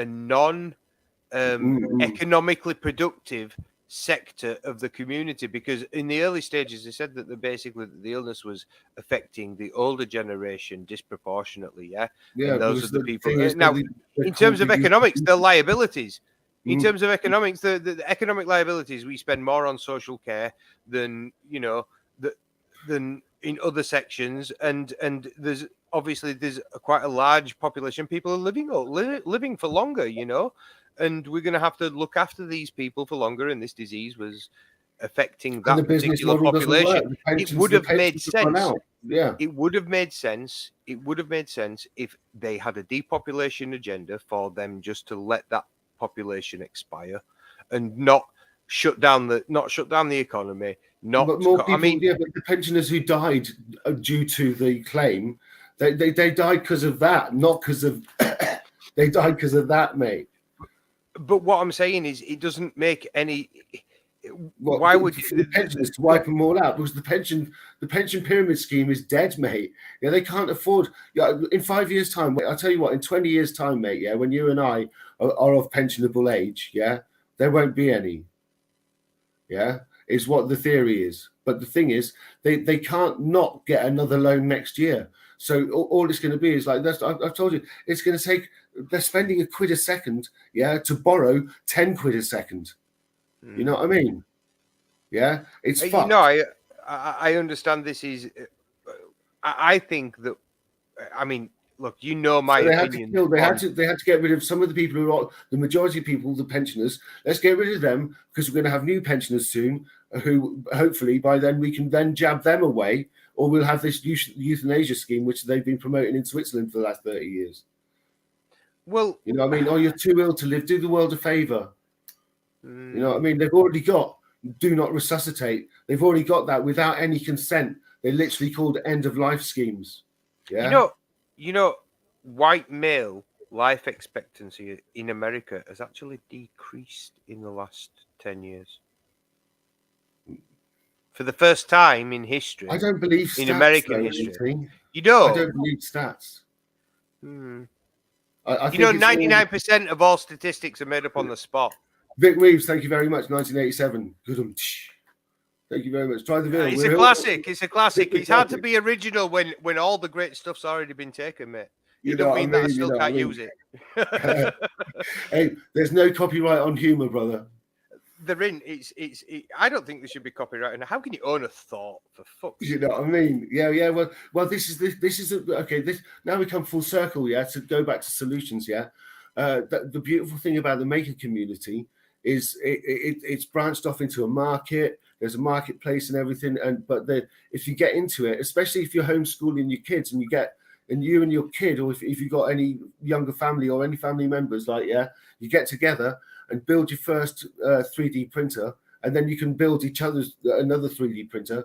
But it's all open source software. You can learn how to print your own electrical circuits. You can learn how to print water containers, everything. Yeah, and I think that is the way.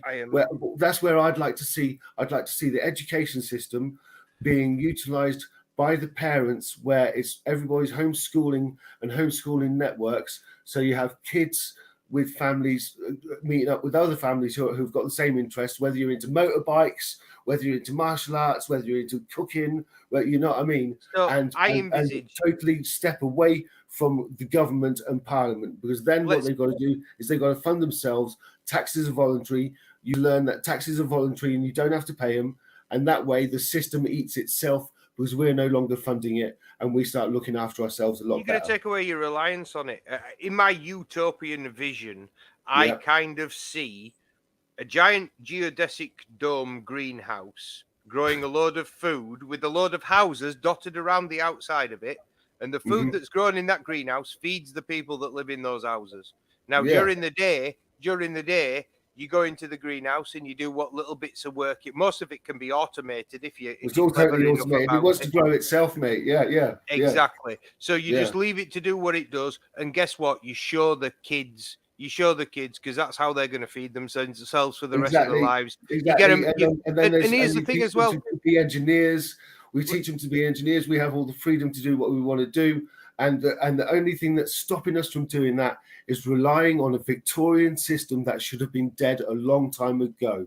Well, it's not Victorian. The monetary system that we use hasn't changed in the entire history of civilization. The fact that we have some form of medium of exchange. We've tried other different types of economy, like bartering and exchange economies and things like that. But for the fundamental basics of any great civilization, they've always used a system of exchange commodity. But the reason that that's in place, I'll just make this point, Psycho, and then I'll hear you out. The reason that that's in place is because that enables a small group of people to maintain control over a large population. It was either was it Rockefeller or Rothschild? One of them said, and I've said this quote before, give me control of a country's monetary supply and I care not who makes its laws. So the idea of having a system of currency is preposterous, in my opinion, because the very concept right. So to answer that, do you know that in the majority of African countries they have a two currency system? They have the Western currency. So if you're from Europe or from the West and you turn up, yeah, you use a Western currency and you pay a higher rate for everything compared to any of the locals. And the locals, they have their own. But you still system. get a hell of a lot cheaper than what you get it in UK. But compared to the locals, you are paying something like 200%, yeah, and it's been accepted all this time. What's actually happened over in the UK and in Europe is they've taken that two currency system, the commercial currency system, which is the West working in Africa, and like the locals don't have that to do with that, but like fucking it's all part of the economy. What they've managed to do in the UK is they've destroyed that two currency system, and they've made the worker, the working man, yeah, or the working class, yeah, act as if we're all acting in commerce under license. And once we re-establish that, mate, if you have a token, anybody who has a token, like does a bit into the nose bag and that, they're already part of a parallel economy, yeah. And what I was talking about is I buy stuff, secondhand goods. There's a parallel economy. Look at eBay. That's a parallel economy. Now, if you really want to take it forward, if you work out, if you're on benefits compared to registering yourself as self-employed and then going on working tax credits, for the average single white man, yeah, you work out about £20 a month worse off. But the thing is, you ain't being hounded, and then you can actually go and do other work, yeah. That's exactly what every MP does. They go register self-employed and then don't pay any taxes. Because the thing is, once you start earning taxes as a PAYE, sorry, you know what the answer is, don't you? What's that? This is the answer. Everybody, take your money out of the bank. All of your savings, everything. Turn it into cash now. Yeah, do it, everyone, all at once. Because guess what would happen? Martial law. And you'd have cash, right? Yeah, you'd have riots. You'd have riots because there isn't that much cash in existence. No, exactly. That's what I mean. Like 31 years to burn £1 a second, yeah, for £1 billion.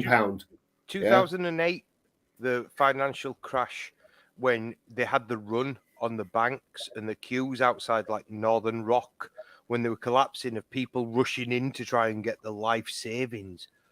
Fucking hell. But could you imagine that on a global, if everybody just in unison turned around and said, right, stop the fucking roller coaster, I want to get off. Right, I reckon it would be a lot gentler if everybody realised that they didn't have to pay tax. If everybody realised that if you're on PAYE, if you're earning and you pay as you earn, is legalese for, I want the government to tax me before I get my wages, please. You have the right to turn around to your employer and say to your HR, hello, I would like to take full responsibility for my taxes. I no longer want to do pay as you earn. Yeah, they'll go, oh, what's that? I no longer want to do that. I'll send us a letter and you say, I'm now taking full responsibility. I, Gaz Psycho Driller, take full responsibility for my taxes. They'll say, oh, there might be an administration fee, which usually is around £5 off all your wages. And then you get all your wages. And guess what? At the end of the tax year, you haven't got any money left, mate. What are they going to do? Especially if you're renting, what are they going to do, mate? Yeah? What about your national insurance contributions? Fuck them. Your national insurance contributions go into the debt anyway. You know what I mean? None of the contributions, whether it be fuel duty, road excise tax duty, fucking council tax, income tax, any of your prescriptions, any of that, none of it pays off this year's bill. It all pays off the loan from 30 years ago. We're nowhere near paying off last year's loan, especially after 2 years of nobody paying any income tax. You know what I mean? The maths is fucked. Every time that the Chancellor comes out with his red bag, goes, he's just secured another loan in the name of your great grandchildren. Who are they borrowing it from? That's who I want to know. Because if we just kill them, yeah, that means there's no debt. Don't think it works like that. Yeah, because the debt dies with the geezer. No, but it's not going to be a person, is it? It'll be a corporation. It'll not be an individual. No, but somebody. You cut the head off a snake. You got the head off the snake, and two will come and replace it. It's like a hydra, mate. heads have to roll. Heads have to roll. There's a many-headed hydra. You're correct there, yeah. And we know, and follow the yellow brick road, mate. The IMF and the World Bank, basically. Basically, we need to know Soros, Kissinger, Davos. When the Chancellor goes into, because what he does is he goes into number 11, doesn't he? Yeah, and then he comes out and goes, "I've sorted the budget out." What he's gone in is he's gone in and had a meeting with someone or some people. Yeah, we need cameras in there to see who he's talking to, because they're the people lending him the money for next year's budget. I've already said that our system of democracy doesn't work. Representative democracy was designed because it wasn't feasible to ask everybody their opinion on every issue, because the population was neither educated enough and communications weren't made it so that it weren't possible. We have the communicational capability now to have a direct democracy. What we lack is an educated population to be trusted with that power. I'm into individual republicanism. Okay, where every man is a Republican. Yeah, you have a republic of yourself and your family. It starts with you and your family, your father, your mother, your brother, your sister, your son, your daughter, your great grandson, your great granddaughter. It starts there, and no one has the power to encroach on that. Yeah. And we've got the technology now that we don't need the big state. Why the fuck do we need to be paying taxes for an education system that is clearly failing? Yeah. Why do we need to be paying? I know a lot of people who'd rather go and pay privately for the services, because you know you're going to get a job done in private. You know what I mean? You can always cut a deal. What we need to do. This is where I'll return back to. In 5 years' time, I'd like to see everybody on the homeschool network helping each other learn how to circumnavigate the system that has been designed to stop us from evolving, and fucking regulation stifles innovation, and we need to get rid of the regulation. What do you think to the collective buying power of people acting cooperatively? Yeah, it happens all the time. It happens all the time, mate. Yeah. And that once again, that would come from the homeschool networks, because you end up meeting people like you know, because when women get together and you get all the engineers and it's a whole different ball game. Yeah, the last thing that the powers that shouldn't want us to do is actually start being proactively independent. But proactively, what I'm talking about is the fact that, say, for example, you decide that you want to replace your television, yeah? Yeah. And I need to replace my television, and there are a dozen other people that we know that need to replace their televisions. And it happens that we can get a discount on a bunch of televisions if we buy 14 at once. Yeah, you know what I mean? You can go on Alibaba and just contact China and just order 14 and get a knockdown price, yeah. So what's to stop us from doing that? That bypasses their entire that's what I just bought. I buy electric bikes from China. Yeah, they're brilliant. You know what I mean? Dirt cheap. There's now stopping you. I bought an electric trike during COVID. Yeah, it got delivered from China. How would you set something like that up? It's easy, mate. It's easy. A cooperative. Well, you just set up your own website. You could set up well, I'm assuming that you could set up a website where it would be pretty much like go buy this, let's buy that, and you just set up. You have PayPal accounts. It's all set up already. It's literally quite a simple thing. I mean, you could. The best man to speak to about that, actually, if you want to get him on, is a geezer on Odyssey called Kahlen, Kahlen, the techno wizard. And he talks about all of that kind of stuff all the time. He's really good at taking people off grid and re-networking. Like, yeah, I highly recommend that. You know, I'm really, really interested in the use of. I'll tell you what I come across as being a communist, don't I? With what I say, the thing is, the majority of people I know who I've met who think communism is a good thing haven't experienced communism. So no, but I also comprehend that when I say communism, I mean from a philosophical perspective, the idea that we're all equal and the idea that we but we're not. share this. Well, here's the thing, though: if we are moral, conscious creatures able to make a decision, but some people are cunts. Well, understandably, but some people, some human behavior traits and characteristics are as a result of their environment, and in a very competitive environment, people can resort to behaviors that seem aggressive, that seem territorial, that if anything, I'd say I'm a tribalist. I comprehend what you're saying about communism, but I was lucky that my formative years, for the first 6-7 years of my life, I was raised in a tribal community, in the tribal mentality, which I think is what communists want, where everybody has a role and it's all everybody knows each other, That communism destroys community, where whilst it's claiming to have what the greater community to benefit. I think and rather than communism, collectivism working. Look, if you look like an ant colony, for example, the reason that ants, but we're not ants. No, I understand that, and I'm not suggesting for 1 minute that I'm comparing us on an intellectual or moral or ethical basis with ants. I'm just using them as purely and simply as an example of efficiency. They are efficient because they work together to achieve a common objective. Now, if that's humanity, that's a general trait of humanity. We've got to agree to that. Actually, though, it isn't.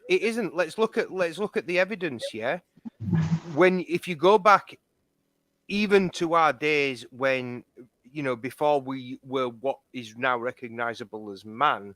Right, okay, hold your horses. I can only go on my life experience, mate. I can't go on theoretical fucking maybes. All right, well, let's look at your life experience. My life experience, I've been on this planet 49 years, but the whole of my life, I've met more. I've been all around the world, and the majority of people I've met have wanted to get on and be part of the community. I've met a few people in those general communities who are cunts. Right, okay. You know what I mean? So I know that humanity generally wants to get on. Wars are orchestrated by bastards, and like Ukraine has been a lie. It's still a lie. It looks like that Putin might have actually just worked out that these guys are a bunch of cunts and I don't want that to do with it. You know what I mean? So I'm not going to comment on that because I don't know enough about it. I don't know. Go and check out a channel called Timeless Truths on Odyssey. He puts together excellent videos where it's subtitles, so it's not getting overdubbed. With Putin talking and the people of Donbass and Mariupol are being interviewed. There's a channel called Marine 1063, Marine 1063. Check out that channel on Odyssey. It will open your eyes up to a different perspective that you may not have been even considered. I haven't been following it, if I'm being completely honest, because I think but the thing is, you need to follow it. It's a distraction. The distraction of what you're being told in the West. But if you go and see what is actually going on there from the people who are talking about it on the ground, you will see just how much of a loose grip the West have got on reality. And it will actually show you that there is a different way and there is a better way, and it's not as fucked as it may appear, which is what all the papers want. The Daily Mail want you to think it's fucked. Fucking Trudeau, Macron's turned around and he's literally just turned around and gone, look, mate, what we need to do is maybe you guys need to I'll be an intermediary, because he knows Russia's fucked Ukraine. Russia's going to wipe them, but in the most humane way. They're only targeting the military. They're not shooting the people, mate. It's been the Ukraine who've been bombing the civilians. It's the other way around. The Russian Federation are turning up, feeding the children, feeding the people, fucking fixing things up and clearing up. The cabal that like Biden. Look at the state of Biden. He's a fucking moron, mate. Fuck me. Is that Danny Shine? Ooh. Is he gone? Oh, he's gone. He'll be back. All right. yeah. But so I like I said when I came on, like I'm a guy who's glass half full. Yeah, I don't think communism is necessary because the majority of people I've met across the world, like have all wanted to get on, haven't been complaining about the patriarchy, the fucking the evil oligarchs, or any of that. Can I just ask a question? Would you say that our present systems, that our present societies and cultures are based more on cooperation or more on competition?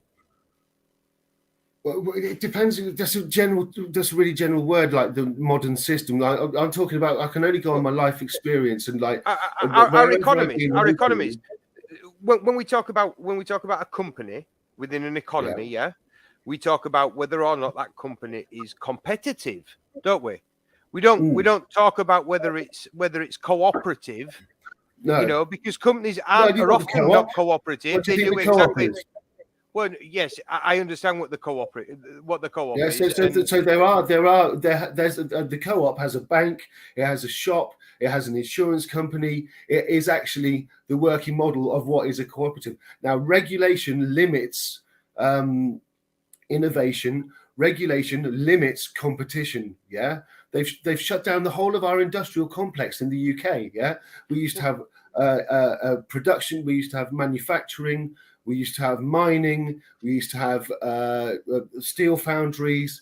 We've got oil coming out of the ground at Avonmouth, Bristol. I understand that. All of this has been shut down under the environmental lie, the communist lie of the environment. Because it was no longer competitive to have that manufacturing in the United Kingdom because the population of the United Kingdom were demanding a standard of living that... No, they weren't. No, they weren't. Tell me you didn't live through the miners' strikes without telling me you didn't live through the miners' strikes. Mate, I lived through all of those times, yeah? Everybody wants... The people of the UK did not want the manufacturing shut down. They did not want Leyland shut down, yeah? They didn't because they lost jobs. The ground on purpose. They got driven into the ground on purpose so we would find ourselves where we are today, which is a financial service exporter and fuck all else.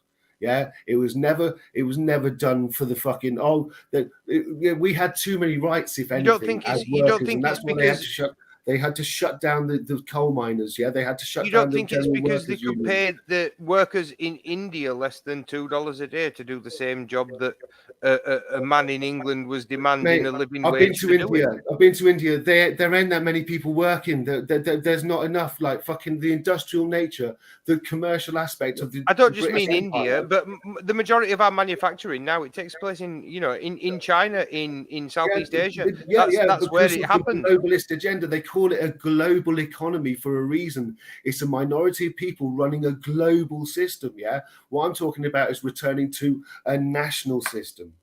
Well, yeah, exactly. I completely agree that we should have much more local manufacturing, and 3D printers are the way forward. They are.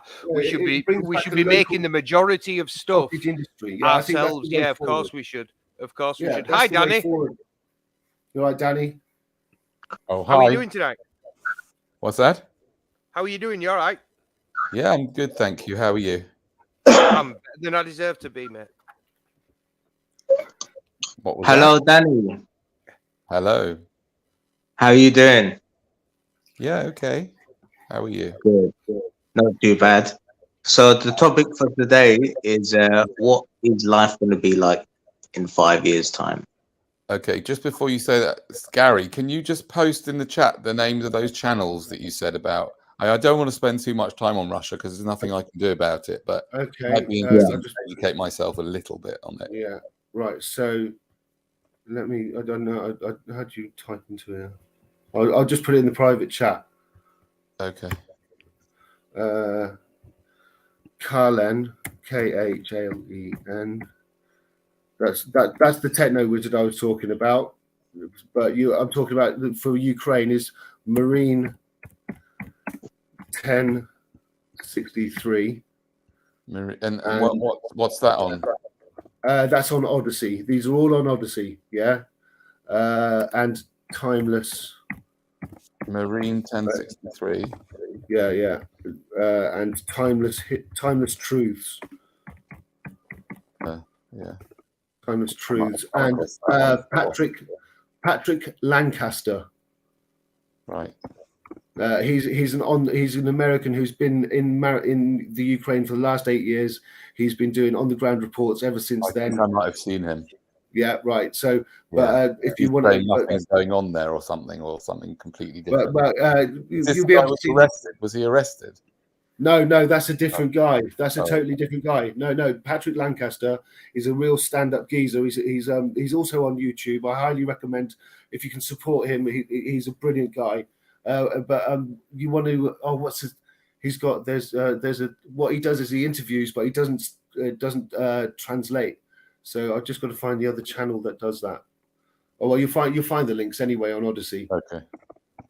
But Marine 1063, he collates all of the Russian stuff and other interviews as well. But Timeless Truths, he puts together Patrick Lancaster's stuff. He puts it all together so you can get a timeline. Maybe some of his stuff is 40 minutes long, but you get the whole timeline. You know what I mean? It's very, very good information service. Okay. Thank you. Okay, so we'll go on for another 20 minutes, half an hour. So Danny, what do you think life's going to be like in 5 years' time? How am I meant to know? 5 years' time. It's a short period, 5 years. It is short. But a lot can happen. Honestly, I really don't know. Madness, just madness. It's going to get more and more mad. Only in the cities, mate. You want to get out of the city, Danny, mate. I do think about it, and I have written a little bit about it. Right. Yeah. But I haven't put it out there because I just feel like, I don't know. I feel like part of me wants to do it. Yeah. Part of me wants to get out, but I'm so comfortable here, and I'm, and I also know I do have a solution for what I'm about to say, but I also know that, living with other people is really difficult, especially people who are as fucked up as most of us are, right? And fucked up, most of us don't even know how fucked up we are, right? And so for me to move, to move out of the city, firstly, I'm married.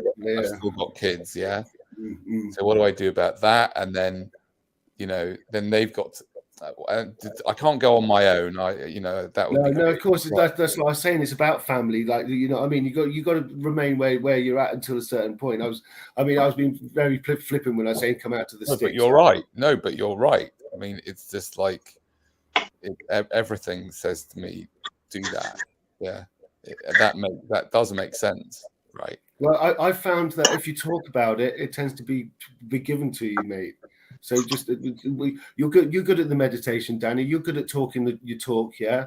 If you start talking about what you want in a different way, it'll come to you. Just put it out there, brother.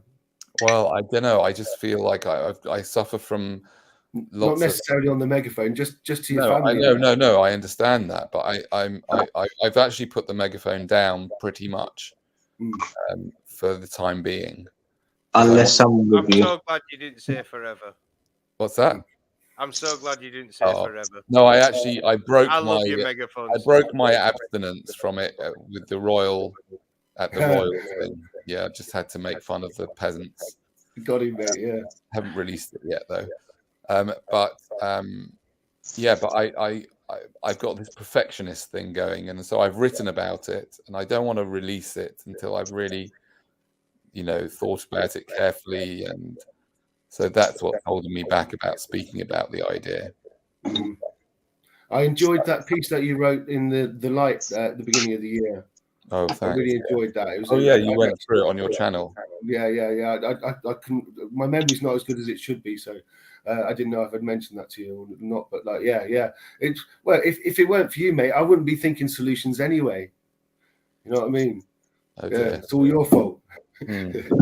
Well, if I'm sorry. If I'm being honest, it's Danny's Don't apologise, partly to brother. blame for some of my thoughts as well, because Oh you dear. know, well, No, don't. Hey, mate, it there's was no your blame early here. videos that actually gave me hope that there were people out there that were aware that there were a problem, and you know, don't maybe have that any hope, one please. of us. No, please don't bother with hope. There is no hope. Come on. Life There's is full always of joy. hope. There's always Come hope. on.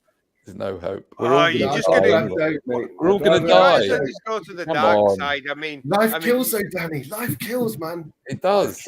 It's just how interestingly it kills you that matters.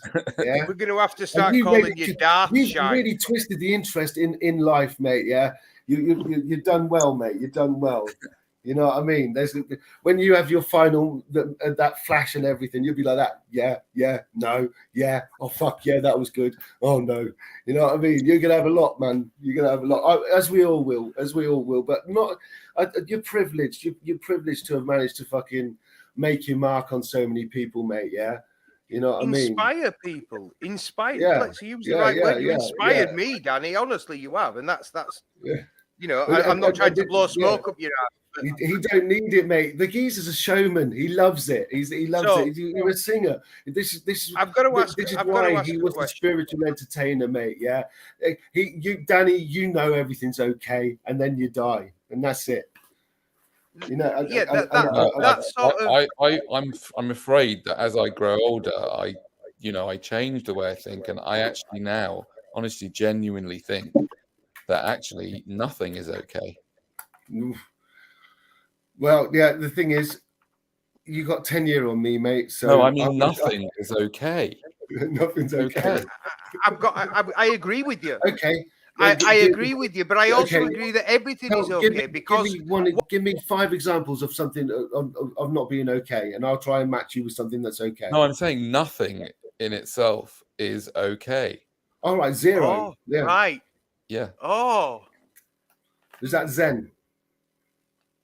I like to think so, you know. I like to think so, but I mean, I came up with it myself. I mean, when I say myself, obviously, I don't really come up with anything myself, but you know what I mean. You know, I didn't read it in a Zen book, but I do mean it. I do actually think that is. I mean, I don't know if it makes any sense, but it kind of makes sense to me. The ultimate fate of the universe, anyway. What's that? It is the ultimate fate of the universe anyway. The universe is going to die, you know, after heat, death, and entropy have caused everything to cool down and stop moving, and there've been nothing left to witness, you know. And that's right. That's okay, and that's okay, you know. It is okay. I mean, it's the thing is, it is arrogance of human beings to assume to ascribe value judgment to anything, because without human beings there is no good, there is no bad. They are relative terms based on a subjective perspective of reality. You know, if you put your hand over the fire and it burns your hand, you say it's bad, yeah, but no, I'd say that's stupid. Well, it's a learning experience. Everybody who's ever encountered fire has to go through. You know what I mean? Yeah, exactly. But what I'm saying is, if you put a steak on that fire, if you put a steak on that fire and you cook your steak, the steak is then good. Yeah. So fire in itself, is it good or is it bad? These are morality judgments. It's what you just described in life. It's what you make of it. Well, but that's the beauty of life, I think, is the fact that we are actually able to ask ourselves that question.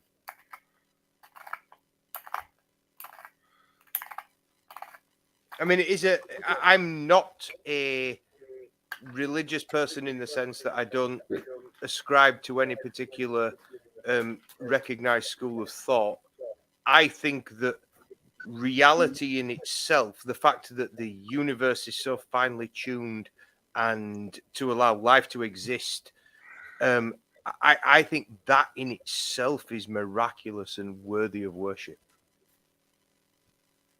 Why is it worthy of worship? I don't think anything's worthy of worship. Well, no, worship all. define worship. Reverence, recognition that reality, that the world, if you actually see, if you take away all the human constructs like the economy, war, all the conflict, all the suffering that human beings inflict on one another, all supposedly in the name of human progress, we inflict these terrible injustices and terrible suffering. I wouldn't say on each we. other, yeah? Fuck off, mate. Well, Don't tell me that, Josh. it just happens, doesn't it? The human race. When I say we, I mean. By the way, before you deny the fact that you are part of it, right? Oh no, I know I pay taxes, mate. I know.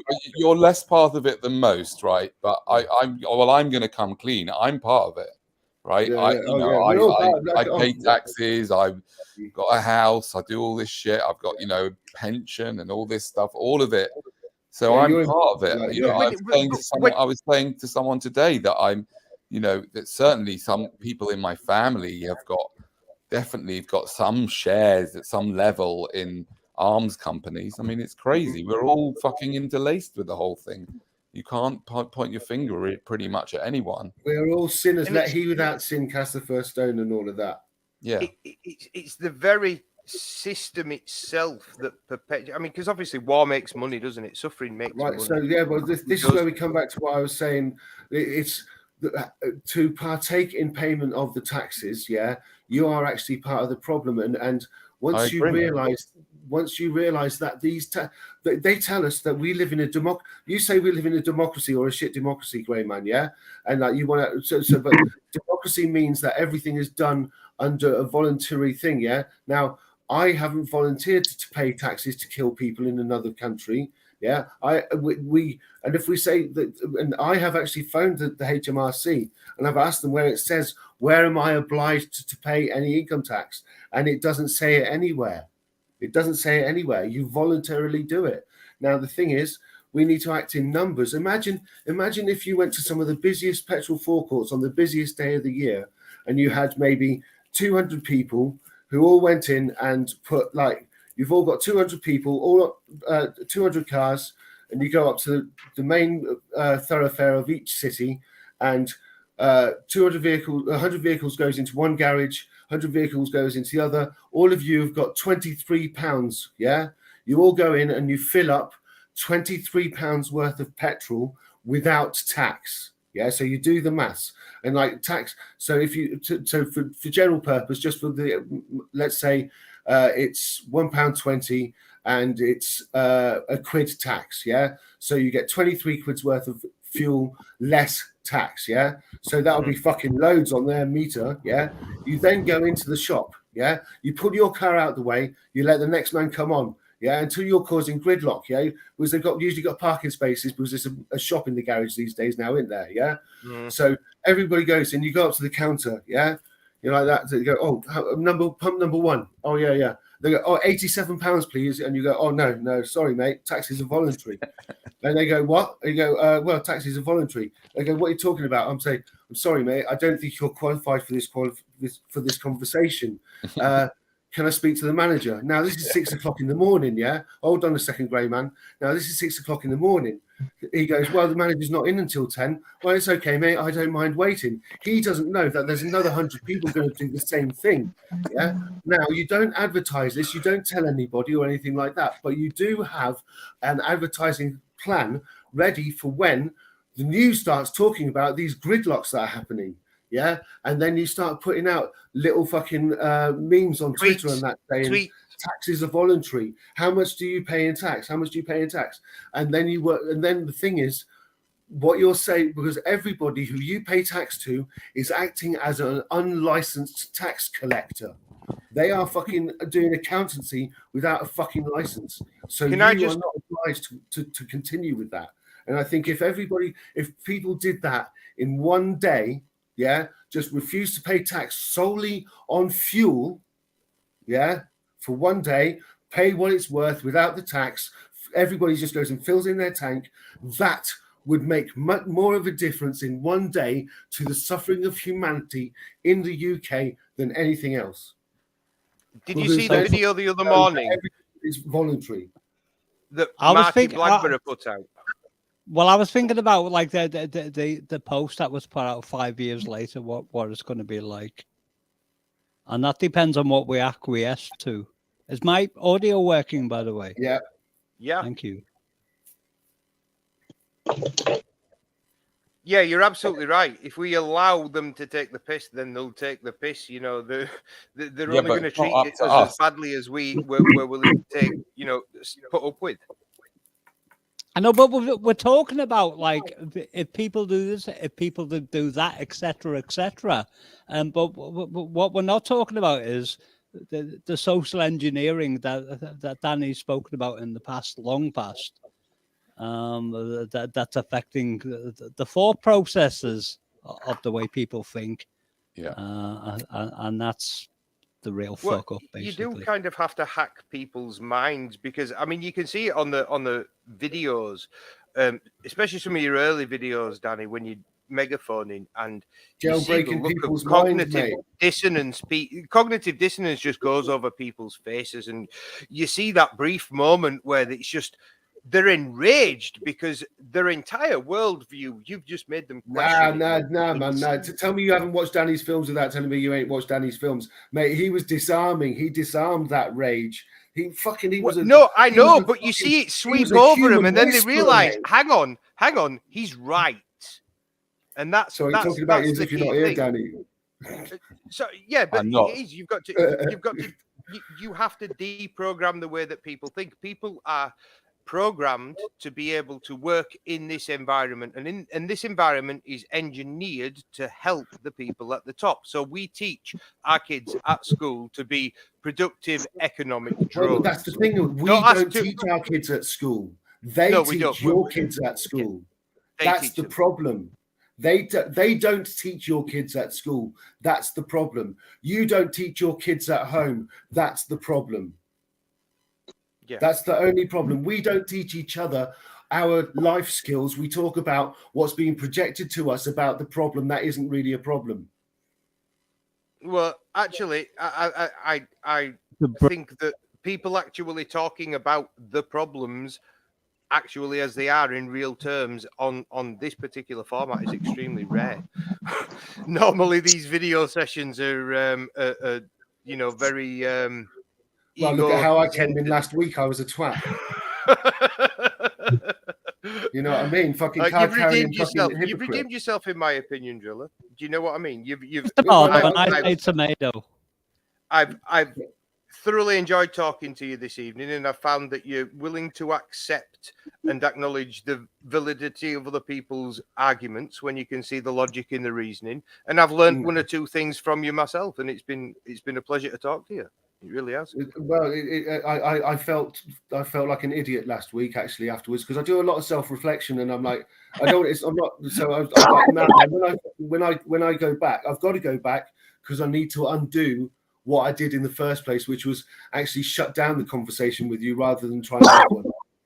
I mean, I've got to say, I've got a particular horse in that race. I have family members that are part of the LGBTQ plus community, and obviously from a personal perspective I have opinions on that differ from yours. I mean, we're from two very different cultural backgrounds as well. We've got to acknowledge that too. But like I say, I understand a little bit more about you now, and more respect for where you're coming from. My best mate's a tranny. My best mate's a tranny, and I talk to him just like that. You know what I mean? So, but it's just the way I am. But I comprehend that I can come across as quite an insensitive idiot. You know what I mean? So there's just certain parameters in conversation that you've got to, unspoken rules. I'm all for freedom of speech, but there's a certain level of civility that has to be maintained in order for people to keep the cool. Because when you get emotions involved, you look at tonight's conversation, it's just been level and calm, and I don't think I've really raised my voice at all. We've paused and waited for each other to speak. You know what I mean? I understand when I get going, I can be a bit verbose. I know that. I'm sorry. I do apologise. It's just who I am. Don't apologise, man. The first rule is like fucking be respectful and like go. I was a twat, and then as soon as we start apologising, then we're fucking not being who we are, man. So. Well, yeah, you and all that. I wasn't expecting an apology, but I've gone into this conversation with you with like it's a clean slate. You know what I mean? I'm not going to sit there and hold a grudge, but I've learned things about you, and that's good. You know what I mean? I like a good challenging conversation. Safe. Look, I've got to make a move. I've just seen the time. Like I've got work in the morning. It's been a pleasure chatting to you. Thank you very much, local experimentalist Danny. Thank it's been you, a pleasure. Say hello and take it easy. Hopefully, I'll see you guys on Odyssey where we can have full conversations. I'll be going live this Friday. Come and hit me up. I'll try and set up a StreamYard. Peace. Yeah. Will do. All right, mate. Take it easy. Cheers. Cheers, man. Well, I couldn't see his name in the chat, so I don't even know who to say good night to. But whoever you was, good night. That was Psycho Driller. Well,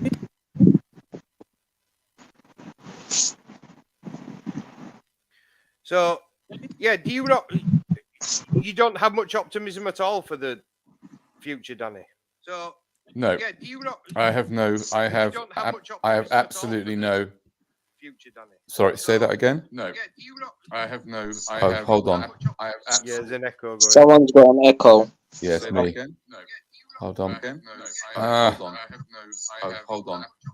Yeah, there's an echo going. Someone's got an Has that got rid of it? Yes. Yes. Yeah. Yeah. Okay.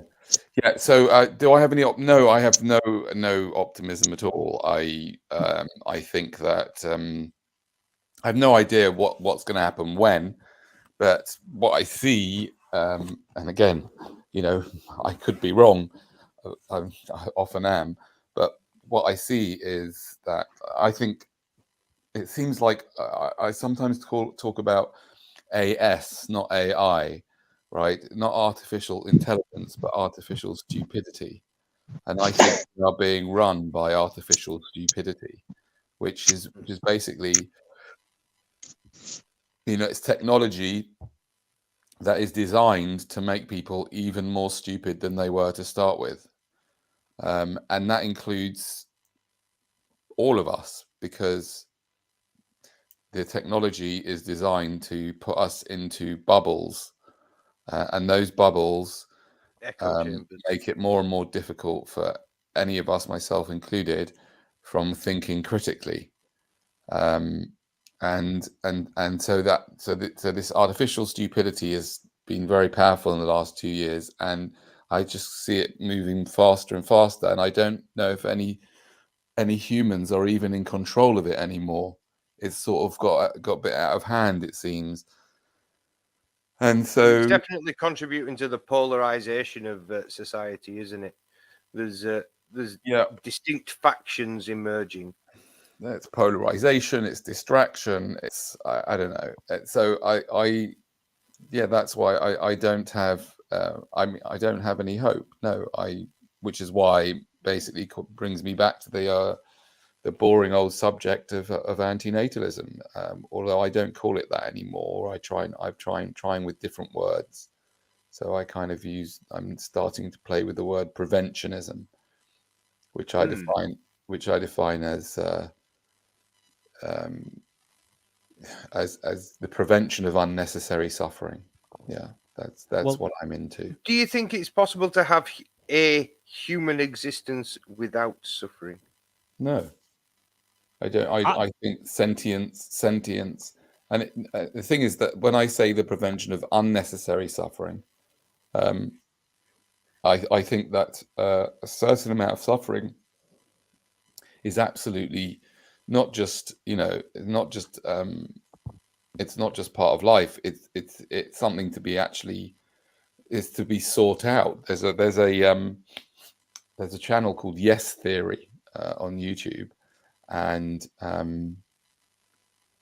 they have another channel called Seek Discomfort, And I can tell you from my own experience that I do go out and seek discomfort, because it's necessary to be well, to seek discomfort, because exercise is not comfortable, and putting boundaries into what I eat is not comfortable at all, and and doing things I don't want to do is not comfortable, and yet in order to have as good a life as possible, you need that. So that's necessary suffering once I'm here. But there's no reason. Discomfort's not necessarily suffering, though, is it? Well, it is. I can tell you it is. Tomorrow morning, I'm going to be suffering when I go to my Pilates class, or if I'm cycling very, very, or if I'm going on a run, or if I'm going cycling. Can I ask you a question, Danny? Yeah. Have you ever been hungry? I mean, truly hungry. No. That's suffering. Have you ever, No. There are some experiences that you can go through. I haven't suffered. I haven't suffered in the way many people have. I'm extremely fortunate, and I think about that as often as I can. But I see lots of suffering around me. I have had periods of suffering in my life. I do think that we are that evolution or creation or life itself has part of the way. Well, I can talk from my own experience. I don't remember some of the suffering that I've experienced. I don't even remember what suffering at the dentist chair, for example. I do know that I've had periods where I've had terrible pain in my teeth, but I can't recall those. So I don't recall the suffering. Have any of those experiences made you feel that it would have been better had you not existed than having had that experience?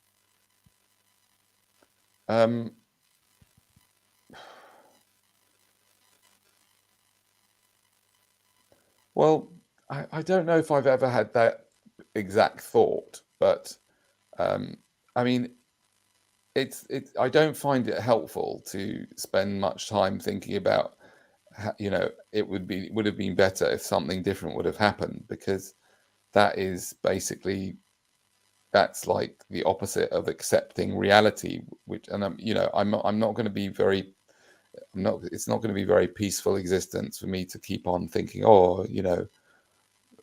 this shouldn't have been like this. It was like that, and there's nothing I can do to change that. Acceptance is important. Yeah. So I have to accept that I am here, and I can't, as I said to you, because I don't have any hope, and I think that hope is very dangerous. Yeah, and it leads to people doing lots of crazy things. The most crazy thing that hope leads to, in my opinion, is procreation, because when people procreate, they're full of hope. Yeah. They're hoping that, and delusion, that their child's going to be fine. Their child's not going to be suffering from cancer. Their child's not going to have mental health conditions. Our child's going to be fine, etc., etc. That's also like a form of false hope. I think that I might take the opportunity to disagree with you there, Danny, because I think that when you if you actually sit down and make a conscious decision to have a child, if you were being truly responsible about it, you would have genetic screening of both you and your partner to make sure that you were compatible before you engaged in the process of trying to have a baby. Indeed, more desirable still would be the harvesting of eggs and basically letting the eggs partially gestate, looking at them on a DNA basis, on a genetic basis, picking the best candidates from that batch, implanting them, and then you have statistically the best chance of producing the offspring that has the least amount of the least amount of chance of genetic abnormality and disease. And obviously, there's nothing that you can do to take away any risk of any suffering. But I happen to believe that the beauty in the things that human beings are capable of, things such as love, things such as art and music and thought and literature and all these things that make the human experience, a lot of them have been inspired in part by suffering. I mean, how many technological innovations do we have that have come as a response to human suffering? We are cold, so we master the ability to control fire. Yeah, fire can burn us. It's a double-edged sword, isn't it? Like anything else, all technologies come ultimately with a price, but you have to make the determination: is it worth it? And I mean, I'm hopeful because I understand. Or at least I think I do. I hope that we are intelligent enough to overcome the challenges that we face and manage to mitigate some of that suffering with our technological ability. That's what I'm clinging to. Well, I mean, I'm still hoping for carbon scrubbers. I really am. You're right, but I sadly don't think you are. And I think that I think that whilst it's lovely to be here and talk to you, and it's fun to interact with people, and there are people who I'm very fond of in the world. Having said all that, I just think like when we get together, especially in big groups, we're just stupid, awful. Jumpy, scared animals, awful. And it's all the worst people, and it's always the worst people that get to the top. The absolute dregs of society. The absolute dregs of society. I think it's because our system and so therefore, what's that? Our system incentivizes it. Correct. You don't want people with scruples in positions of power because they can't be manipulated. Correct. That's right. And so therefore, why would you have hope that it's going to change? It's never going to change. Well, I think that through conversations like this, how are you going to get the money and the power away from these people that have already grabbed so much of it? How? By appealing to humanity, and that already happened in Canada with the siege that Justin Trudeau declared. That obviously something's going on in that state of Canada, where the programming obviously didn't overtake the minds and the hearts of people who knew something was very, very wrong with what was going on there. I'm not familiar with the situation that happened there. Is that part of the like that truckers blockade that they had? And they basically shut the country down. Yeah, but you know what? That's what did they do? What did they actually achieve? And what they didn't achieve anything. The guy's still in power, isn't he? Yeah, Danny, that's not my point. He's still in power, but his popularity has waned massively because we're not talking about we're not talking about like an immediate change, but we're talking about perception and our ability, or rather their ability to actually to overload us with their programming, and something went very, very wrong because humanity woke up, and there is no possible reason, according to everything that's been said in the last hour, why humanity should have woken up, but it did, and that's a very magical point. Well, 9/11 sort of woke a lot of people up. It made them start asking questions, didn't it? It did, but obviously the birth of the YouTube and content creators like Danny, and other people asking questions, telling stories that didn't fit the mainstream narrative. Our access to information has increased so exponentially in the past, 2 decades that the landscape looks like it never did before. Do you know what I mean? An information revolution like this would not have been possible 50 years Do you know what ago. concerns me? And I don't want to go into specific details, but you know, like the dangers of that jab that went in your arm. Everyone I speak to now says, "Yeah, we already knew that," but I'm thinking, "Oh my God, you didn't at the time." And I really don't think they do now. I think that's like an additional addition to the programming. It's like that. I can't explain it. I think that there has to be. I mean, the CIA even admitted to doing experiments on people, groups, individuals. Basically sociological. They got universities and stuff involved. There was the whole umbrella. MK Ultra was what it was, the best known part of the program, but it didn't just involve the LSD and torture that the movie Conspiracy Theory puts across. It was more about social programming and how to influence people in mass groups. So, you know, we know that the governments have done research on this. There is, you know, there's papers, there's scientific papers, academic papers out there that you can refer to of how groups of people can be manipulated into thinking, you know, one set of opinions and facts. And it boils down to, especially in this day and age, what media you are exposed to is determined by an algorithm that shows you more of the content that it thinks that you like based on what you have liked previously. So if you like a post from someone who is on the right wing, for example, I'll give you a perfect example of it, actually. When I set my Twitter account up, I liked a tweet that had hashtag abolish the monarchy on it. And ever since then, my entire Twitter feed has been populated with abolitionists. So, you know, that's the algorithm at work. It thinks that I want to read stories about other people that are anti-royalist. And what that does is it creates an echo chamber where your ideas get reinforced. You don't get exposed to any new information, any contrary opinions. And it creates this sort of it's engineered stupidity. It's artificial stupidity, because when you get into these little cliques, and like I said, they've done the whole LGBTQ and the whole race thing as well. That's built into it.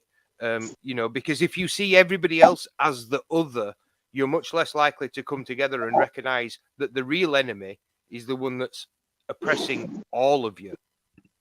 That's right. Yeah. What's your name? The one you're speaking. I apologize. I'm Greyman. Greyman. Yeah. All right. And my channel's Greyman and Friends. Thank you. Thank you. Danny, it's nice to meet you too. I've listened to you for a long time. I forgot your Scottish friend that you started off with. Oh, that's a long time ago. Yeah. I've lost my train of thought, so it's late in the UK. But you people are in the UK as well, so. We are, yeah. It's 1:15. Yeah, it's been a great talk this evening. Okay, I'm going to be off. Yeah, been a pleasure Danny, talking to you as well, Danny. Rest well. Bye. Rest well. Hope to speak again soon. What I wanted to do you know what Danny was saying about stupidity? And at the time, the context was like the algorithms. And my view on that one is nonsense in, nonsense out. The algorithms were created by specific bloodline families of humanity who at this time who want to input nonsense. And but at the same time, the technology is so vast that if you input nonsense, you're going to get a lot of nonsense out. But my point was that not all humanity is stupid, because Danny's stance, I'm aware that he's promoting the idea of like people should stop breeding and like, well, from every video that I've watched, including the antagonism, and the response that he's got, but what I'm trying to say is, if you look at human beings, children from their inception, they are very innocent and very beautiful souls before their programming takes hold of them.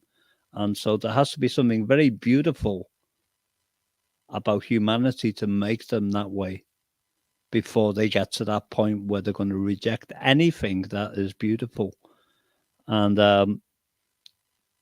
my line of attack is not against humanity; it's against anything that would try to corrupt that beautiful original state, of humanity. Yeah, the Matrix. Yeah, and that's what Matrix on PC has just walked in. It's the Matrix. It's the world that's been. It's the illusion of reality that's been pulled over your eyes. And it's been designed to baffle you as well. They confuse it with economic terms and legal terms and all this technical jargon, yeah. But it's all of it. Every single bit of it is bullshit. You know, I'll leave you with this thought because I'm going to call it a night as well. But human beings are the only animal that are stupid enough to pay to live on this planet. I know. Whoever came up with the idea that we should have to pay for our land? That's what I've been saying for years. That like the land that created us. Well, it's because the Queen seized it all, didn't she? She said, "It's all mine. You can buy it back off me." I know. Maybe Britain like ruled the whole 7 seas at one time, but I see the whole system like outside even like the UK's dominion. The American Indians had the right idea, which is why it was so important for the colonists to wipe them out. They didn't think that it was possible to own any land because you came from the land. How can you own what you come from? You owe your existence to that land. You belong to the land. The land does not belong to you.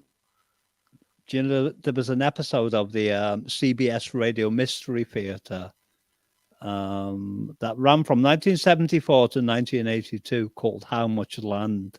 It's on archive.org if anyone wants to track it down. It's a very beautiful episode. The guy ended up dying because he was too greedy. Yeah. I mean, greed is... I think greed is a root of all evil, never mind money. Because, you know, if money was used ethically and by people with good morals, with good intentions, then it would be a wonderful tool. I agree. I agree. But you can. It doesn't work. It doesn't work. For 6,000 years, we've been trying all different ways, and our laws have changed to accommodate this and tweak that, and to help this interest, and to help.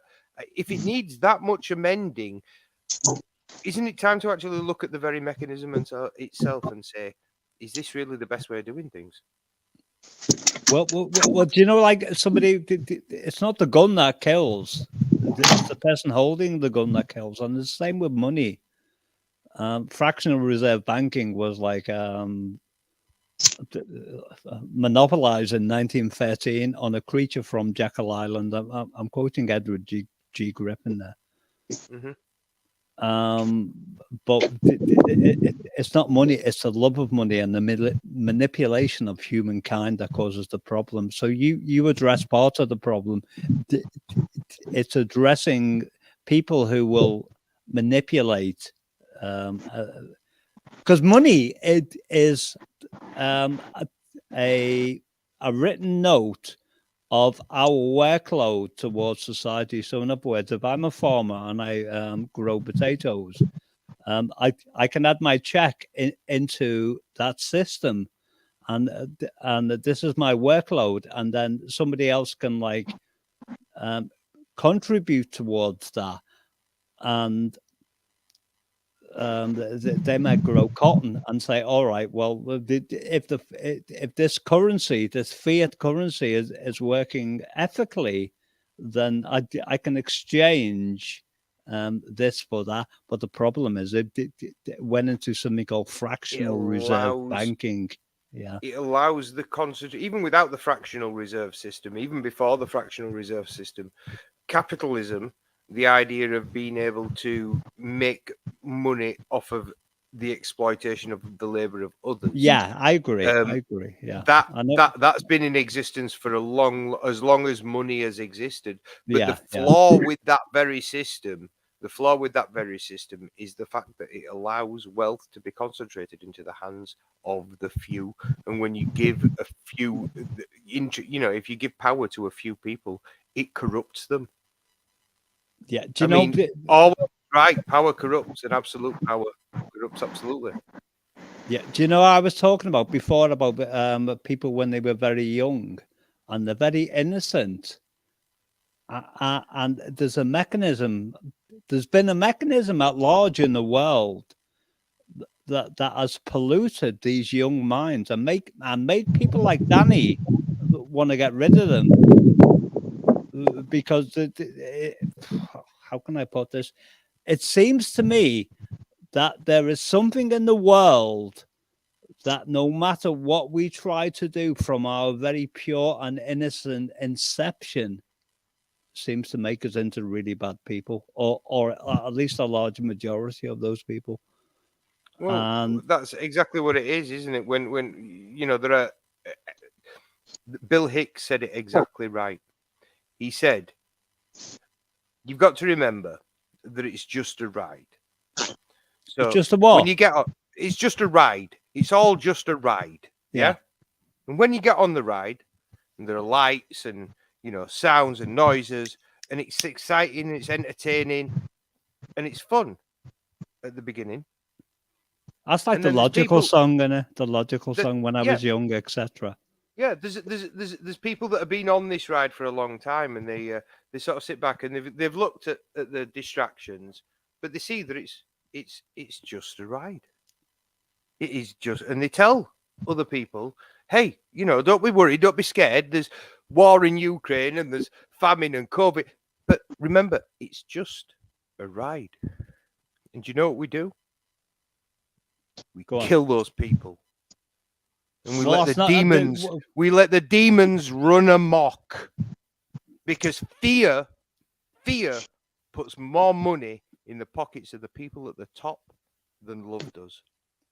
If you love your neighbor and you share your food with him, do you think we'd waste half as much food? Do you think I can't argue. Get as much profit? I can't argue with that. And it's just a choice. It's a choice between fear and love. The eyes of fear want you to put bigger locks on your doors, and if you live in America, they want you to buy guns and ammunition, and because that shit it makes money for people. If you look at the world through the eyes of love, everything should be free, because out of love for your fellow man, out of love for the planet, out of love for life. Fear and love, it's a choice. It seems to me that there's a third party in operation here outside this world. I think that I don't believe in a deity, but I believe in essentially a cultural consciousness, like a thread that runs through. Imagine that we are all neurons firing in the same brain, and we're all connected, via these nerve signals, nerve tissues. And the more connections a particular neuron has, the more information, the more data it has running through it. And the more information that data point has running through it, it gets bigger and bigger and bigger, because it gets stronger and better at being able to process that information, providing, and this is where the input-output thing comes, if you have to make that determination yourself, whether or not the information is good information, bad information, and if you can eventually, human beings are like nodes in networks, and there is a common cultural, like a zeitgeist, an energy, a spirit, if you will, flowing through humanity. But what makes us so when people like me and you can see what's going on and we can distinguish between what direction we should go in and the rest of humanity? Why can't they see it? I think that the ability to step outside the frame of reference and see our civilization objectively is very, very difficult for most people, because most people have a vested interest in the continuation of the system, or at least they perceive that they do, because they have possessions and they have family members and they have jobs, and it causes discomfort to them to think that the world might not be exactly what they've been led to believe it is, because they've invested their entire lives in some cases in this particular lifestyle, only to come to the realization that, shit. It's like, oh my God, I can't believe that. It's like, I won't accept that. And it's like too much for them, isn't it? Could you imagine the disappointment of a religious person that's spent their entire life when the Martians denying themselves the pleasures of the flesh, only to be dissolved by an alien ray gun? I knew that. That's why I said when the Martians come, because I knew where that was going. My perception is both a blessing and a curse. I know exactly where people are coming or going and coming from or going to. There's, like I say, you do actually have to kind of try and imagine yourself from the perspective of an alien trying to view humanity as like an example of like a society of meerkats. Do you know what I mean? How we have imagine Richard Attenborough narrating the human species. Look, as the elites slowly siphon all the fossil fuels from underneath the planet. They know that this is going to poison the atmosphere, but they just don't give a fuck because they've already made plans to move to Mars. They don't care that they're going to leave the other 8 billion of the population to die in suffering and misery. It's easy to see how human beings get the distinction of being the most vicious creature on the planet Earth. Seriously. Yeah. Anywho, I think let's end it there. Yeah. Thank you very much. It's been a pleasure. Yeah. Thank you, Meat, for coming on. And can I just plug my channel for a second? Yeah, go on. Go ahead and subscribe to Greyman and Friends. I don't know if anybody's got the ability to drop a link in the chat, but go ahead and subscribe there. I'm going to be doing some live streams very, very similar to this on that channel, and obviously we'll have Local over as a guest, and hope to see many of you guys over there talking about similar sort of things. So if it's interesting to you here, jump over. Yeah, man. And Meat, do you want to promote anything? Hello? Meat. Yeah, all right then, Meat. Thanks for joining the panel. Thanks to everybody that joined as well. Thanks to the chat. Yeah. Okay. Thank you to Greyman as well. Oh, and also thank you to everybody in the chat. Yeah, and I'll see you all next week. And I think should we do a quiz next week before we do the panel? Yeah, let's do that. Yeah. Start a bit earlier if we do a quiz, though. Yeah. Yeah, about 9 o'clock, 9:30. Yeah, sounds good to me. Yeah. All right. Cool.